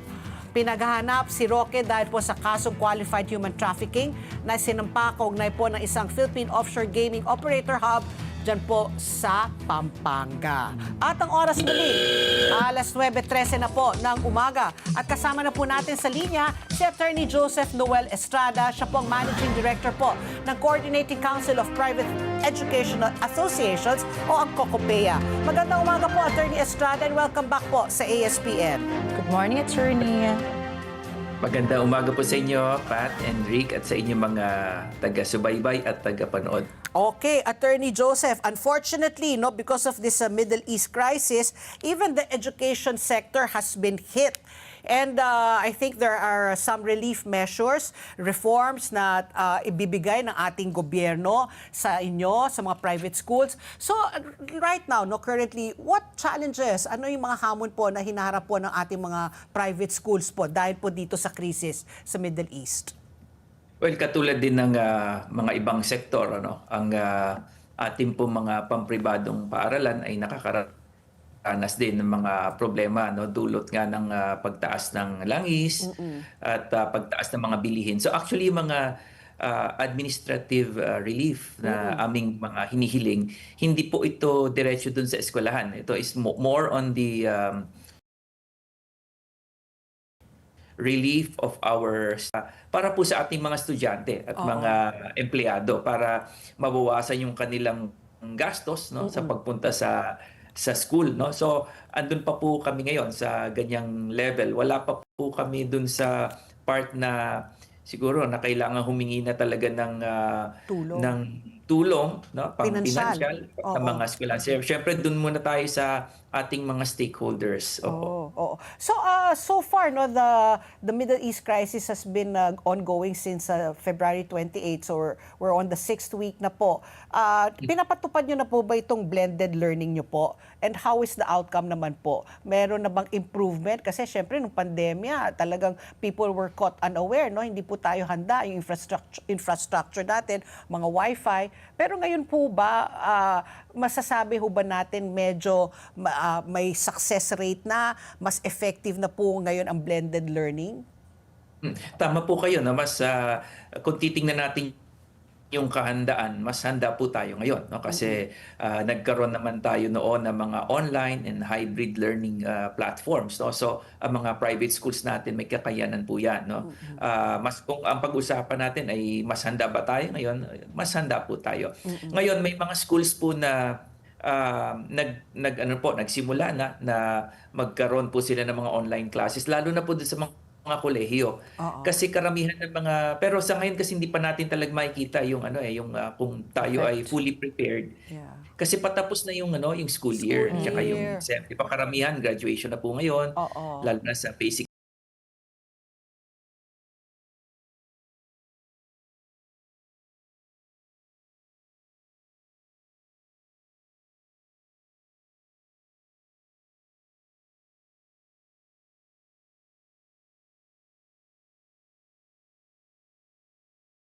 education. So, ang tinitingnan po talaga yung darating na semester or school year. Pero yung college natin sila yung medyo mas late pa, no? Mga siguro September. So, ang tinitingnan po talaga ang paghahanda po natin ay sa darating na school year. Ayun, okay. Okay, so, Attorney, since we're talking about the upcoming school year, the incoming school year, ang tanong po ng mga nanay at mga tatay na rin, meron po ba tayong projection na tataas po yung tuition fees ngayong incoming school year po? Dahil syempre, nandiyan na nga po yung inflation, pagtaas po Stagnation. ng gasolina, di ba, ng presyo ng gasolina. Ano po yung projection po natin sa mga private schools? Kahit na po, meron na nga inilabas na incentives, subsidies, tataas pa rin po ba ang tuition fee? Actually po ganito kasi yung pong usapin ng tuition, yung pagtaas ng tuition, yan po ay ginagawa kasi siguro last quarter of last year tapos as late as early this year. So ang ibig ko sabihin, bago po nagkaroon ng problem dito sa Middle East, ay nakapag-submit na po ng application for tuition increase. Hindi yun na po pwedeng baguhin yan. On what basis, Attorney, yan. kung this is not an external factor like the Middle East crisis, on what basis po yung inyong ni-request na pagtaas? Every year yata. O parang Usually parang po upa yan. yata sa bahay yan, You can increase Oo. the single every year, Well, usually po yung inflation at saka yung pagtaas po ng salaries and benefits ng ating po mga empleyado. Kasi po kung maalala niyo po, yung 70% ng makukuha sa increase yan po ay nilalaan po ng ating mga regulations na 70% goes to salaries and benefits, wages of our employees, including their increases. So syempre tumataas ang mga bilihin, pangangailangan nila, nagre-request po ang karamihan din. So the only way to increase their salaries, their wages and benefits is also to increase tuition. Tas 20% po doon ay para sa facilities. Kung pong titingnan ninyo, napakababa po ng 20% lamang. Kaya karamihan po ng mga school, yung kanilang mga infrastructure projects, multi-year po yun. It is funded by multi-tuition years. Kaya po gano'n. So, paunti-unti ka, 10%, 5% lang na increase over a long period of time para lang makapagpatayo ka, for example, ng bagong building or makapagpagawa ng gym, ganyan. So, yan po ay mga recurring cost, kasama na po yung inflation. Pero yung mga biglaan po katulad nito, it requires really foresight. No? Siyempre, maraming hindi po naman inaasahan ito. Kaya lang ito po ay mangyayari na nga at naipasa na yung mga tuition applications. Umaasa po tayo na magkakaroon siguro po ng manggagaling na rin po sa siguro dun sa mga education agencies natin kung anong pwedeng maging adjustment, gayon pong nakapagsambit na po ng application. Meron pa pong, may inaasahan pa po, aside from the 20% na in-apply niyo po last year, before nga the Middle East crisis, pwede pa pong tumaas pa, more than 20%, depending on the discretion po of the school owner? Ganun po ba? No. My point is hindi na nga po maitataas Wala kung na. ano po Wala yung na. in-assign ng mga schools natin. Hindi na. And it's Okay. not actually 20% po, mataas po yun. Oo. Hindi pa 20%. Inflation po, Oo. siguro mataas na yung 5% karamihan kung nagtaas po sila based on inflation. Okay. So, attorney, ito, kanina you said nga, yung mga ginawa po yung mga hakbang so far, mga administrative relief efforts pa lang. Pero meron po ditong mga nakita po kami na humihingi po, yung update po, na DepEd po approves na yung 24,000 annual subsidy po for private school teachers, inaprubahan na daw last year. Ito ba ay napatupad na po, naipatupad na? 24,000 na annual subsidy for private school teachers. Ano yan? Every private school teacher will get an additional 24,000? Is that how it works? Has this been, hindi po. paano? Subsidy, paano po? Ito po yung teacher salary subsidy. Malamang ito po yung tinutukoy dyan. Yung teacher salary subsidy po ay ito pa ay mga teachers sa junior high school na nagtuturo po sa mga schools na nag-implement po ng ating education service contracting, yung government subsidy para sa mga estudyante po. So yung mga schools na may mga teachers sa ESC schools, sila po ay meron teacher salary subsidy. Yan po ay 18,500. I think, hindi ako nagkakamali, 18,500. Yan po ay naitaas na. Annual po yun, hindi po monthly. So, Parang 2,000 a month ang lalabas. Kung magiging 24,000. Hindi po ito para sa hindi po ito dahil sa crisis ngayon or any emergency. Yan po ay tinakda po ng batas yan na kasi nga po 'di ba yung mga estudyante sa public schools na nakakalipat sa private schools because of a government subsidy. Tinatanggap po ng mga schools yan. Kaya meron din pong subsidy yung government sa mga teachers po natin na ito nga po 24,000 a year na po. So it goes directly to the teacher, not to the school. Mahirap I think kung i-allocate individually through the schools pa rin po. But of course they get it full. Tsaka no discretion. They have to be given that amount. Kapag po yan ay nailabas na po ng DepEd po. Okay. So, sir, are we expecting po that this incoming school year, mafo-fully implement na po ang blended learning regardless of the outcome of the Middle East crisis? Well, patuloy po kaming nagko-coordinate sa Department of Education. Recently, naglabas na po sila ng department memo, DepEd memo. But syempre may mga konting clarifications pa po tayo doon, especially kung depende po kung anong magiging sitwasyon ng yung kalagayan po natin, kung mababawasan pa ba talaga yung school days, lalo bang magiging mahirap para sa atin. Kasi kung ganun po, I think yung memo should not only allow blended, kasi yung blended is a combination of online in-person, and face-to-face. online. Wala pa po doon sa DepEd memo, hindi pa po pinag-uusapan doon yung full online. For example, kung talagang naging sobrang lala na ng sitwasyon, I think attorney. Nag-freeze si attorney. Parang si attorney Kapunan kanina. Lahat yata ng attorney ngayon nag-freeze. May freeze hold order mga. Attorney Estrada, can you hear us again? Or maybe we can ask you to remove na lang po the video para po baka mahina yung internet connection. So anyway, sinasabi lang kanina Attorney Estrada, sabi nga niya, hindi pa daw lumalabas ang DepEd ng kung ano sakali. Kung sabi nga niya kung Full lalong na 'di ba, kung lumubha yung presyo ng mga produktong petrolyo, baka hindi nakakayanin ng ating mga estudyante at mga teacher pumasok, di ba? Hindi Dahil ang taas ng pamasahe o yung gasolina nga napakataas na, hindi na nila afford. So they might have to resort to 100% na talaga online classes. Parang nung pandemic, Oo, ano? parang yung pandemya na talagang bawal lumabas. Ito naman, dahil nga sa krisis sa Middle East, yung presyo naman ng produktong petrolyo. Ewan ko kung mababalik pa natin si Attorney Estrada. Kinokontak. Okay, so sinabi rin niya na so far, yung mga relief measures pa lang nga daw nila, administrative, no, para sa mga estudyante, sa mga teachers. So anyway, Attorney, going back to what you were saying po, no, wala pang direct instructions ang DepEd kung paano po gagawin yung blended or full online. Attorney. Yeah, meron po silang nilabas na memo. Ito nga pong binabanggit ko kanina. Sorry for my connection. So, I think may mga konti lang po tayong i-clarify doon. Katulad po nung nabanggit ko kanina, yung full online, hindi pa po doon pinag-uusapan kasi ang in-anticipate lang nila siguro yung 50% online and 50% in person. So, yung flexibility namin is up to 50% of the School program, days. no. Wala pa po doon yung kung kakailanganin natin talaga na mag full online, wala pa po doon sa memo. Yun po ay nakalagay subject to discretion of the regional directors, but it's not very clear under what criteria or circumstances will the regional directors allow it also.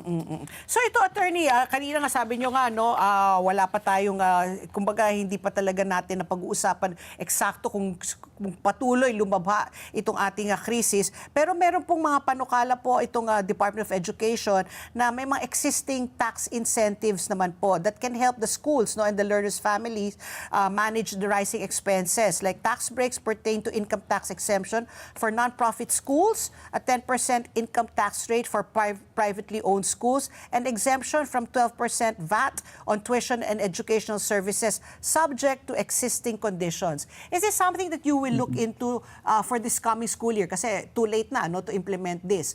Pero ito ba, although nag-request na kayo ng tuition increase, but this was prior to the Middle East crisis, sa pagbayad po ng tuition for school year 2026 to 27, kung ipapatupad po ito, pwede pa bang mamenos imbis na madagdagan dahil po sa VAT or sa dito sa income tax rate po? Paano po ito? Actually, wala naman pong bago doon po sa nabanggit. No? So, yung ating pong tax exemption, yung exemption sa income taxes ng ating mga non-stock, non-profit educational institutions, talaga naman pong matagal na po yan since the 1987 Constitution. So, schools really, non-profit schools already enjoy that. Yung mga Catholic schools, religious schools, Christian schools. Hindi po talaga sila taxed on income. Basta lahat po ng tuition, lahat ng profit, ay ibinabalik po sa eskwelahan para magamit actually directly and exclusively for education purposes. Yun naman pong for proprietary, meron din po silang preferential tax rate na 10%. So instead of the 30% na corporate income tax. Matagal na rin po yan since the tax code. No? Also, I think predates our current constitution. So, in place na po yan. Yung 12% VAT, hindi po automatic yan. Ina-apply po yan. Napakahirap ding makuha yan. So, I think, aside from all of this, kasi these are already existing and even then, hirap pa rin po ang ating mga schools. Kasi po, itong tax breaks, kumbaga, ano yan di ba? Yung ibabayad mo sa gobyerno. Pero yung tuition, for example, yung kakayanan ng ating mga magulang to pay tuition, I think doon ang kulang, no? Doon ang kailangan natin na tulong sa kanila. No? So aside from all of this, of course, tax breaks, I think yung kakayanan na magpaaral. So subsidies pa rin po yung ating itunutulak na I think that's a very good model for public and private partnerships. If government spends for a student to choose where to study at nagpunta po siya sa private school, malaking tulong po yan sa ating mga pampribadong paaralan. So hindi pala ito mga bago. Akala ko naman po dahil po sa krisis, meron pong ibibigay na tulong, karagdagang tulong ang ating gobyerno. So existing na po ito. And sabi mo nga, the VAT, like like mahirap, no? Parang mahirap mag-apply na Mahirap VAT. mag-apply po yan. Oo. So parang alam na natin na hindi tayo talaga VAT exempt. Okay, Ricky. Sa akin naman po, attorney, no, ito po talagang as a parent, ang talagang gusto po namin malaman naman ay dahil yung mga anak ko, Pat, Piha, sila yung isa sa mga, kumbaga, initial student body na naging pandemic students.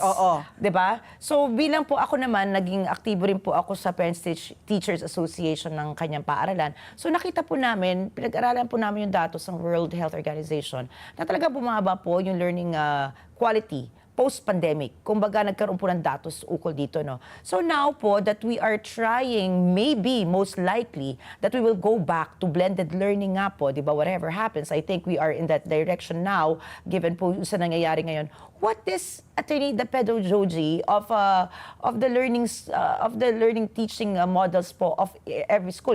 Alam naman po natin, iba't iba po yung kanilang mga methods per school. So how do we maintain po and monitor the consistency of learning po with the different schools? Kasi maganda po sa akin, for me maganda po maging model nga po ang mga private schools na makikita po natin kung gaano po ka-epektibo ito eventually. Although, as you said earlier, wala pa po tayong datos dito, no? But how can we monitor po para hindi po maulit yung mga datos na nangyari nung post-pandemic po? I think ang number one na dapat tingnan is yung ma-avoid yung disruption. I think yung tama ka, yung sinabi mo na problem doon sa education outcomes, yung naging produkto nga ng mga estudyante during the COVID times. It's really, it may really be related to the disruption. And yung pong pag-discontinue, kasi nung time po na matatandaan niyo, tagal bago tayo nakapag-decide, hindi lang dun sa online talagang wala, no? Talagang nag-stop. So I think it's really very crucial and critical that we are able to continue, no, regardless of the platforms, no. So that's number one, kasi napakalaki po talaga if you will look at the data, not only from our own studies here or researches or even internationally.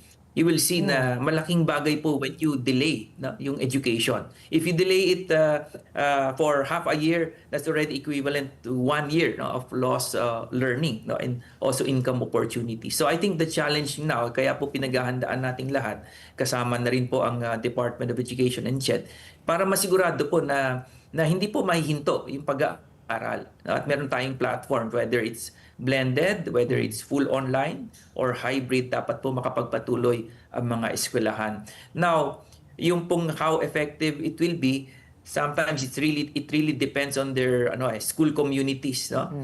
Kanya-kanyang po yan, preparation is really not just up to the school, no. Kasama rin po syempre yung cooperation ng parents, ng mga estudyante rin, no?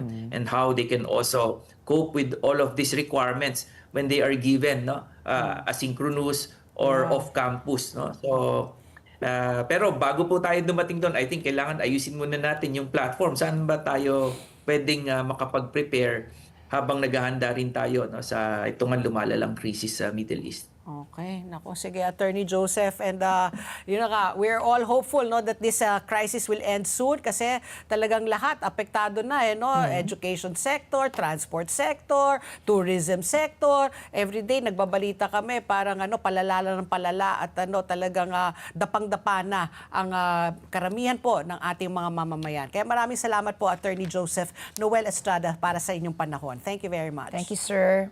Maraming salamat din po sa inyo at magandang umaga. Magandang umaga po. Magandang umaga. At ang oras, alas 9:32 na po ng umaga. Bilang mga Pilipino, masipag tayo, matiisin at inuunan natin ang ating pamilya.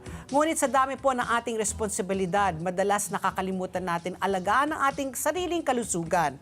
Tandaan po natin ang malakas na katawan ay mahalaga upang patuloy tayong makapagtrabaho, makapag-alaga ng pamilya at ma-enjoy ang buhay. Ang King's Herbal Plus ay isang all-natural food supplement na may 80 powerful ingredients mula po sa herbs, fruits, and vegetables for men and women na tumutulong po sa overall wellness at vitality ng katawan. At bilang pasasalamat sa inyong patuloy na suporta, may 1 milyong pasasalamat promo ang King's Herbal Plus, kung saan maaari kayong manalo ng hanggang 500,000 pesos in cash. Mabibili po ang King's Herbal Plus sa Mercury Drug, Watson's, South Star Drug, Rose Pharmacy at iba pang leading drugstores nationwide. King's Herbal Plus, balik lakas, balik sigla, hatid ay pag-asa at saya. At ang oras muli, alas 9:33 na po ng umaga sa aming pagbabalik. Makakausap naman po natin si Professor Chester Cabalza. Siya po ang presidente. Oras! Alas 9:36 na po ng umaga at ang oras na ito hatid sa atin ng IMAC, UPVC Roof Corporation.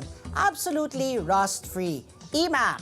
At ang oras muli, alas 9:36 na po ng umaga at kasama na po natin sa linya si Professor Chester Cabalza, ang presidente po and founder ng International Development and Security Cooperation. Magandang umaga po, Prof, and welcome back po sa ASPN. Magandang umaga, Ma'am Patty and Good morning Miss po. Ricky. Maraming salamat sa pag-imbita sa akin muli. Okay, nako Professor, ito nakakalungkot no dahil nga talaga tayo po lahat ata talaga umaasa na naging sana no naging matagumpay ang negosasyon between the US and Iran. Unfortunately, malaking failure, kumbaga nag-collapse. So ano po ngayon ang mangyayari po kasi before the announcement of the collapse of the negotiation, naglabas po no na may 2-week truce, kumbaga may tigil putukan muna. So, kasalukuyan, ano po mangyayari po doon sa 2 linggo na tigil putukan at itong sa anunsyo na na hindi po nagtagumpay ang kanilang usapan?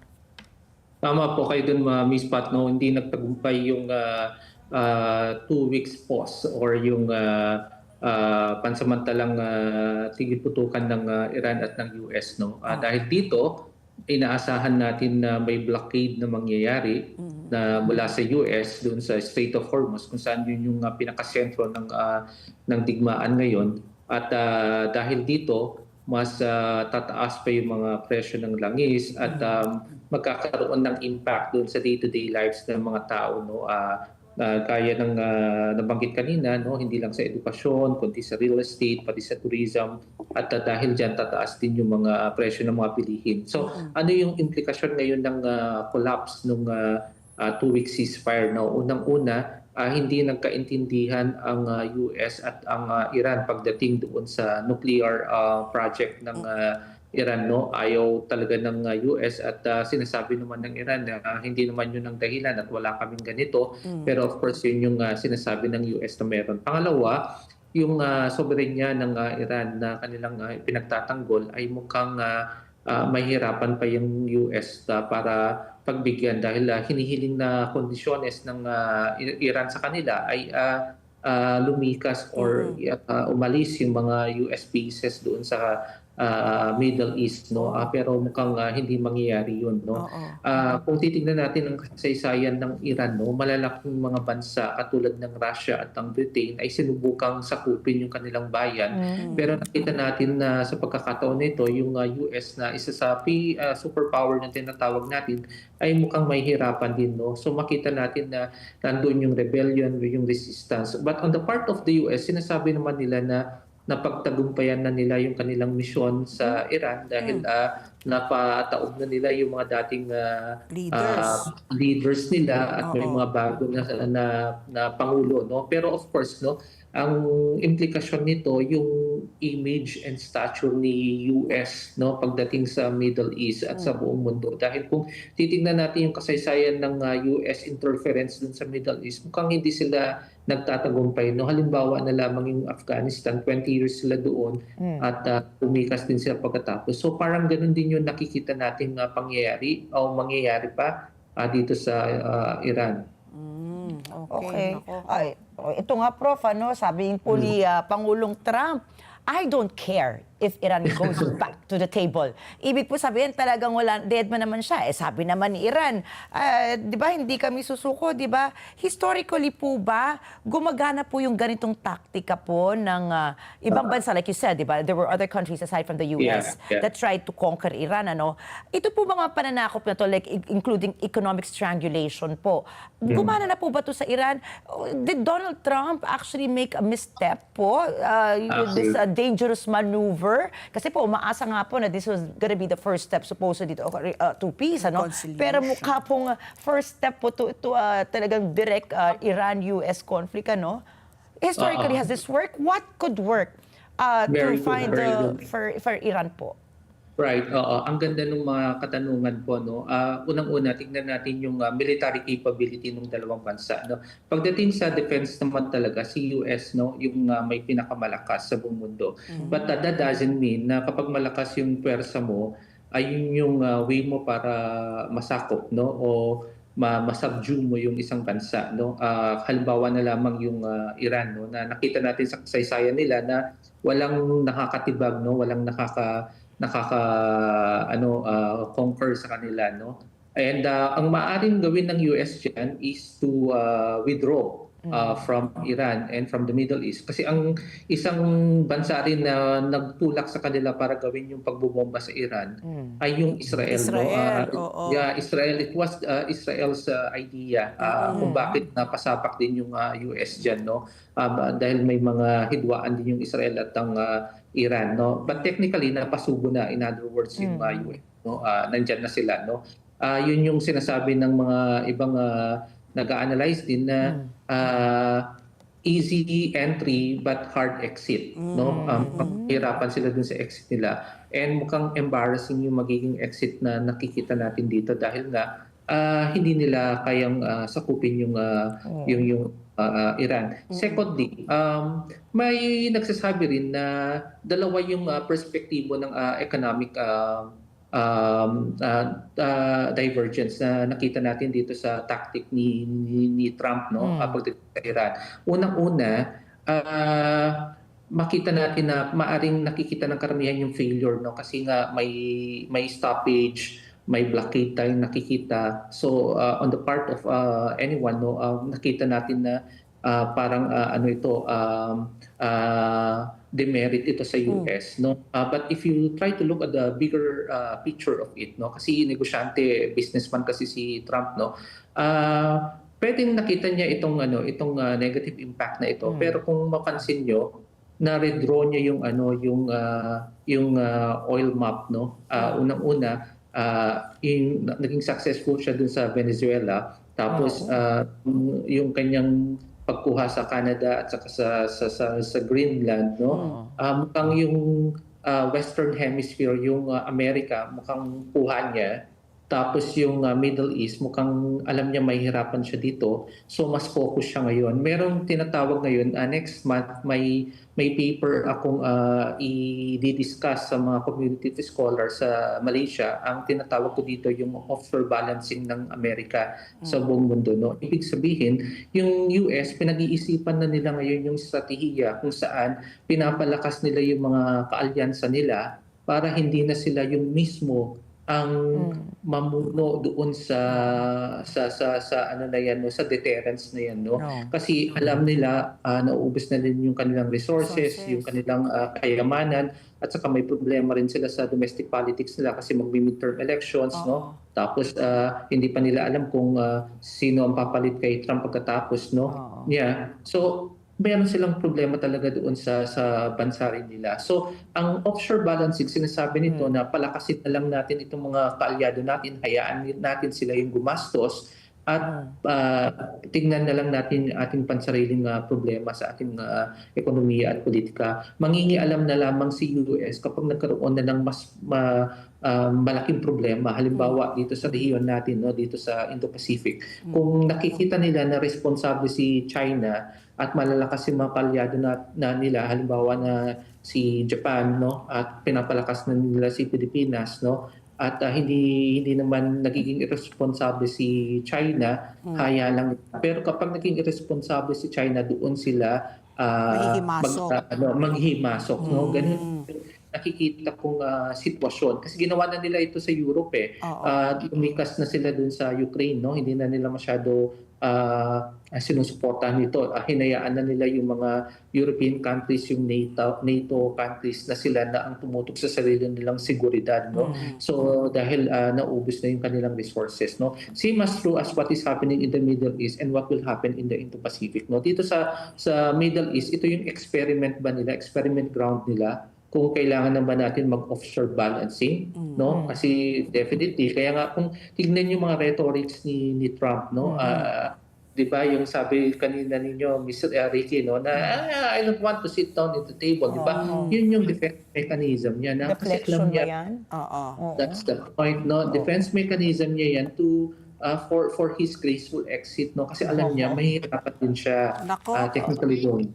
Pero ano, Professor, sa tingin mo pa ba, may pag-asa pa ba na magkaroon na naman ng chance to go back to the negotiating table? Kasi nagsabi ang Pakistan, they were very crucial, di ba, dito po sa meeting nila last weekend. Unfortunately nga, no, nag-collapse nga. Pero sabi naman ng Pakistan, hindi pa kami mag-give up, no? Susubok at susubok pa rin kami. Pero yun na nga, naglagay na ang Estados Unidos ng blockade.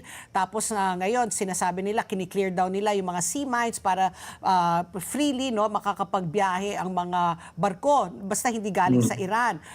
How long will that hold? Tapos, is this also a prelude na baka atakihin na ng Estados Unidos ang Iran? Nag-umpisa na sila sa Strait of Hormuz, di ba? Meron ng mga Navy people na nandyan, syempre sa mga barko. Pero, do you think it will be a US-Iraq na susugod rin ng Estados Unidos? Boots on the ground na, para po matapos na po yung kaguluhan, if ever po. Very good, very good. Ang ganda ng a little bit of analysis po ninyo, no. Yes, pwedeng mangyari yung ganung situation, no, because of course, no, at the end of the day, terrestrial pa rin naman yung labanan more than the naval, no. Yung naval, it would be a blockade lang, no. Of course, kasi economics kasi yung yung usapan diyan, and of course yung logistical victory, sino ba yung mananalo diyan, yung control, no. Pero kung makikita natin, nakakuha ng leverage si Iran ngayon pagdating sa control in the Strait of Hormuz, no. So and nagkaroon din ng veto ang China and Russia in support of Iran doon sa United Nations Security Council. So mukhang in terms of the powerful nations, lima kasi yung nasa permanent UNSC, no. Yung China and Russia are in support of Iran. Of course, magkakakampi naman dyan US, UK and France, no, and of course kung makita natin yung balance of power dito. But dun sa ang ganda nung sinabi ninyo kanina na yung combat attack na pwede manggaling sa Iraq and from the US, no, posible yun, no, kasi tortured naman na yung but let's not underestimate also Iran, no, kasi gaya ng sinabi natin kanina, no, madami nang sumubok na sakupin sila by land, no, at mukhang walang nagtatagumpay na bansa na gustong yung makipagdigmaan sa kanila, no. Tendency wise, makikita natin itong mga shooting war scenarios na ito.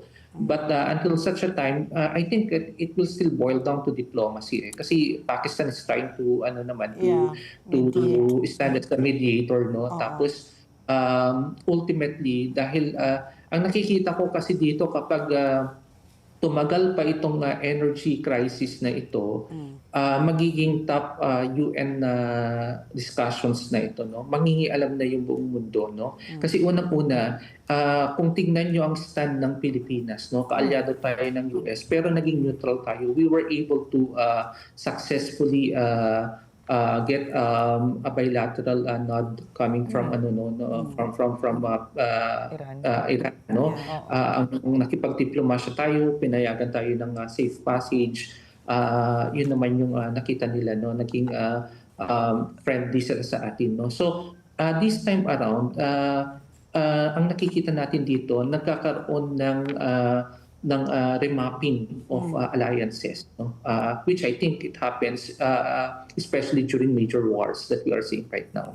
Okay. Ako naman, Prof, correct me if I'm wrong, pero nabalitaan ko po kayo na umaga na kailangan pa pala natin humingi ng permiso mula sa Estados Unidos bago po tayo makapag-angkat ng langis mula sa ibang bansa, no? So, how can we say po na talaga naging neutral tayo? But apparently, this is part of the protocol na meron tayong kasunduan sa Amerika. But what's interesting for me, sir, is that you mentioned nga po the alliances.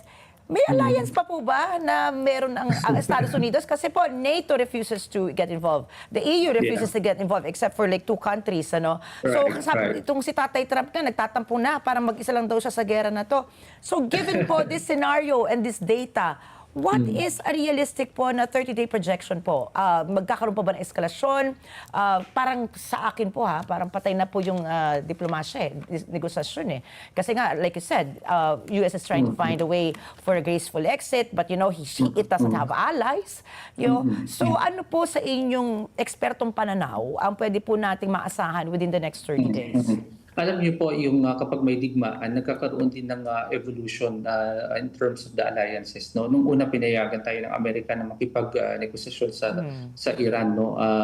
Kasi binavalue naman natin yung treaty alliance natin. Nagbago ito dahil nakita nila na mukhang yung leverage na punta sa Iran. No? Walang may gustong sumalib sa giyera ng Amerika sa Iran, no? Kaya nagkaroon ng patong kumbaga sa ating negosasyon, no? So kinakailangan magpaalam na tayo sa kanila. So I think that is a way of reviewing also, no? Kasi ako mismo matagal ko na rin sinasabi ito na yung treaty alliance natin in the past 50 years, no, should not be dependent for the future for the next 50 years of our alliance with the US. No? Kaya nga meron tayong batas na self-reliant defense posture. No? It's a matter of us na kinakailangan manggaling din sa kanila sa atin yung mga solusyon. No? Hindi tayo nakadepende sa alyanse lamang. No? Halimbawa na lamang, kaya gumagawa tayo ng paraan ngayon kung paano natin maibsan itong problema nito at makagawa ng mga sariling solusyon natin. Kaya nga, ang suggestion natin is maghanap tayo ng sariling oil well natin, no, source of energy. Kasi meron naman tayong mga alternative, no? Renewable energy, tapos dyan sa West Philippine Sea, alam naman natin mayaman yan sa crude oil, no? So pwede natin gawin yung compromises of joint exploration with other countries, no? So and yung question nyo kanina na buhay pa ba itong alyansa? Ano ba itong pagbabago? Nandito tayo ngayon sa mundo ng transitions, no? Talagang magulo itong transition kasi nga namimili ngayon ang mundo kung si Amerika pa rin ba ang magiging leader ng mundo o may bago na ba tayong pipiliin na bagong mga leader. Kumbaga, nandun tayo sa multipolarity or multi-alignment na ngayon, nasa mundo tayo ngayon na maraming gustong maging leader, gustong mamuno, at nangyayari talaga yan through transitions. Kapag dumating na yung panahon na nakapili na ang mundo, lahat ng mga digmaan at kaguluhan na ito, unti-unti rin mawawala. No? Kasi dun magkakaroon ng bagong pamamaraan, bagong leaders. Hi, nako, Professor. Ano na lang. Ang bigat sa puso. Mabigat sa puso. Pero yun na nga, maski na malayo tayo sa gulo, talagang biktima pa rin po tayo. At parang at this point, wala tayong magawa kung hindi manalangin na lang, no? Na sana matapos na, makahanap ng solusyon, makahanap po ng matagumpay na win-win situation for everybody. Kaya maraming salamat po, Professor Cabalza. Sa susunod ulit, Thank you very much for your time. Yes, maraming salamat po. Thank you, sir. Ayan po si Professor Chester Cabalza. At ang oras, alas 9:54 na po ng umaga. At ang oras na ito hatid sa inyo ng Salem Bed, bringing comfort to Filipino homes for over 50 durable years. Salem Bed, ang hari ng tibay. At ang oras muli, alas 9:54 bago tayo magtuloy-tuloy na pagbabalita. May classmate, si Maros Ancheta, happy 60th birthday. Wow. May malaking party siya sa Sabado. Yuyug-yug daw kami. Diba na may 20% discount na kayo doon? Kaya nga At saka pupunta ako dahil may lechon daw. Yan ang kanyang pakamon parati sa akin Lechon. Happy birthday, Maros. Happy 60th. Birthday. Okay, Ricky, tuloy-tuloy pa rin ang pagbabalita. Isinuko na nga po ni Cavite 4th District Representative Francisco Kiko Barzaga ang kanyang sarili sa Dasmariñas Component City Police Station kaugnay ng kanyang kasong cyber libel. Nangyari ito kagabi matapos maglabas sa Makati City Regional Trial Court Branch 147 ang warrant of arrest laban kay Barzaga para sa 8 counts ng paglabag sa Section 4C ng Republic Act No. 10175 o ang Cybercrime Prevention Act. Isinampa ng negosyanteng si Enrique Razon, Antipolo Representative Ronaldo Puno at Manila Representative Rolando Valeriano ang reklamong cyber libel dahil sa aligasyon ni Barzaga na sinuhulan ni Razon ng mga miyembro ng National Unity Party para suportahan ang nooy Speaker of the House na si Martin Romualdez. Itinakda ang piyansa para sa kaso sa 48,000 pesos bawat count. Umabot po ito sa kabuuang 384,000 pesos. Kasalukuyan siyang nasa kustodiya ng Dasmariñas City Police. Naku, I saw nga yung mga mugshots niya. Oo. Di ba? Pero diretso kulong ka na pala pag cyber libel, ano? Kahit nagulat wala ako. pang... Kaya nga, di ba sinasabi nga nila na talagang uy, seryoso ito talaga hindi maano yung batas.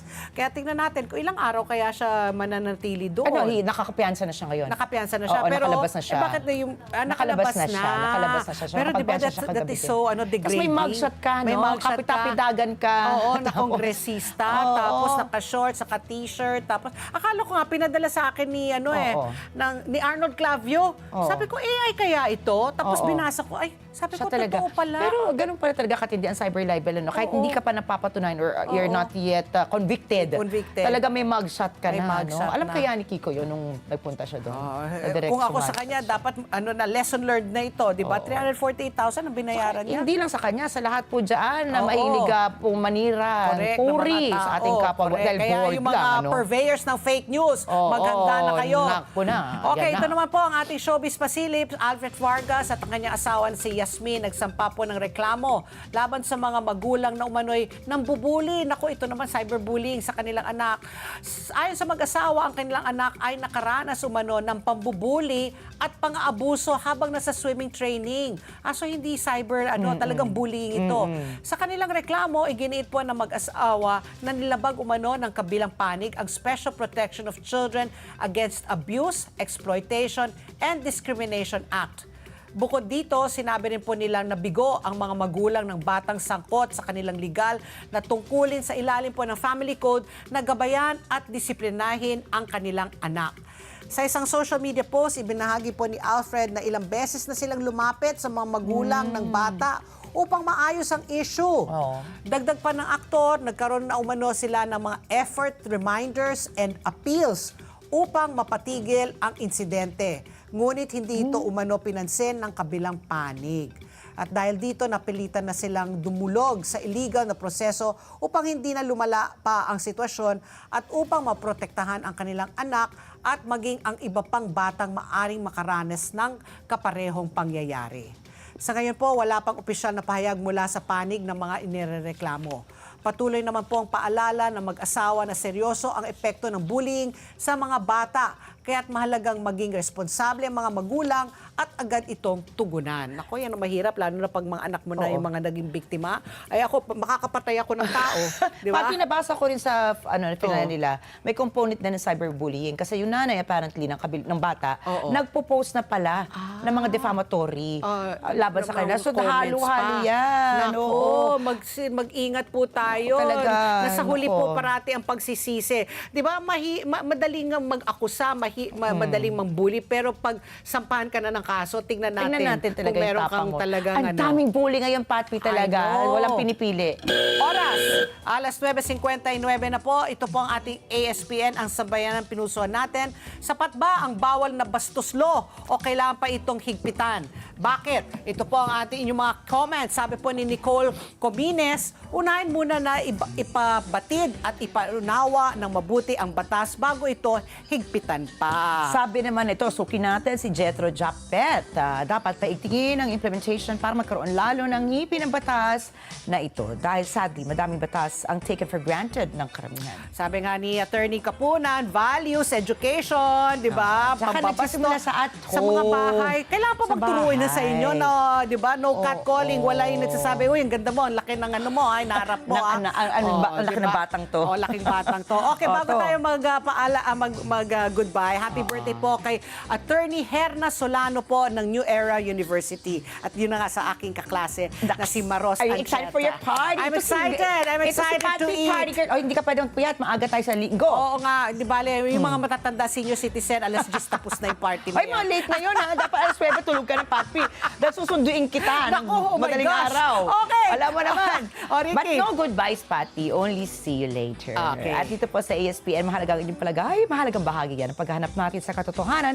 Kaya sa bawat issue na papanahon, parte po kayo ng diskusyon. At tandaan po, ang buhay ay hindi patagalan, kundi syempre pasarapan. Kaya sulitin po natin, tawanan lang po natin ang ating mga problema, mag-food trip tayo, gumala po at gumawa po ng masasayang alaala. At syempre patuloy pa rin po tayo ng manalangin, ng matinding-matindi po. Tawagin na po natin lahat po na kailangan po natin na kapit at Manalangin tayo sabay-sabay, di ba? When 2 or 3 are gathered in my Oo, name, I am the correct. midst. So sabay-sabay po tayo manalangin. Ayan. At syempre, Susunod na po ang Kada Umaga Girls at bukas magkita-kita dito pa tayo rin bukas.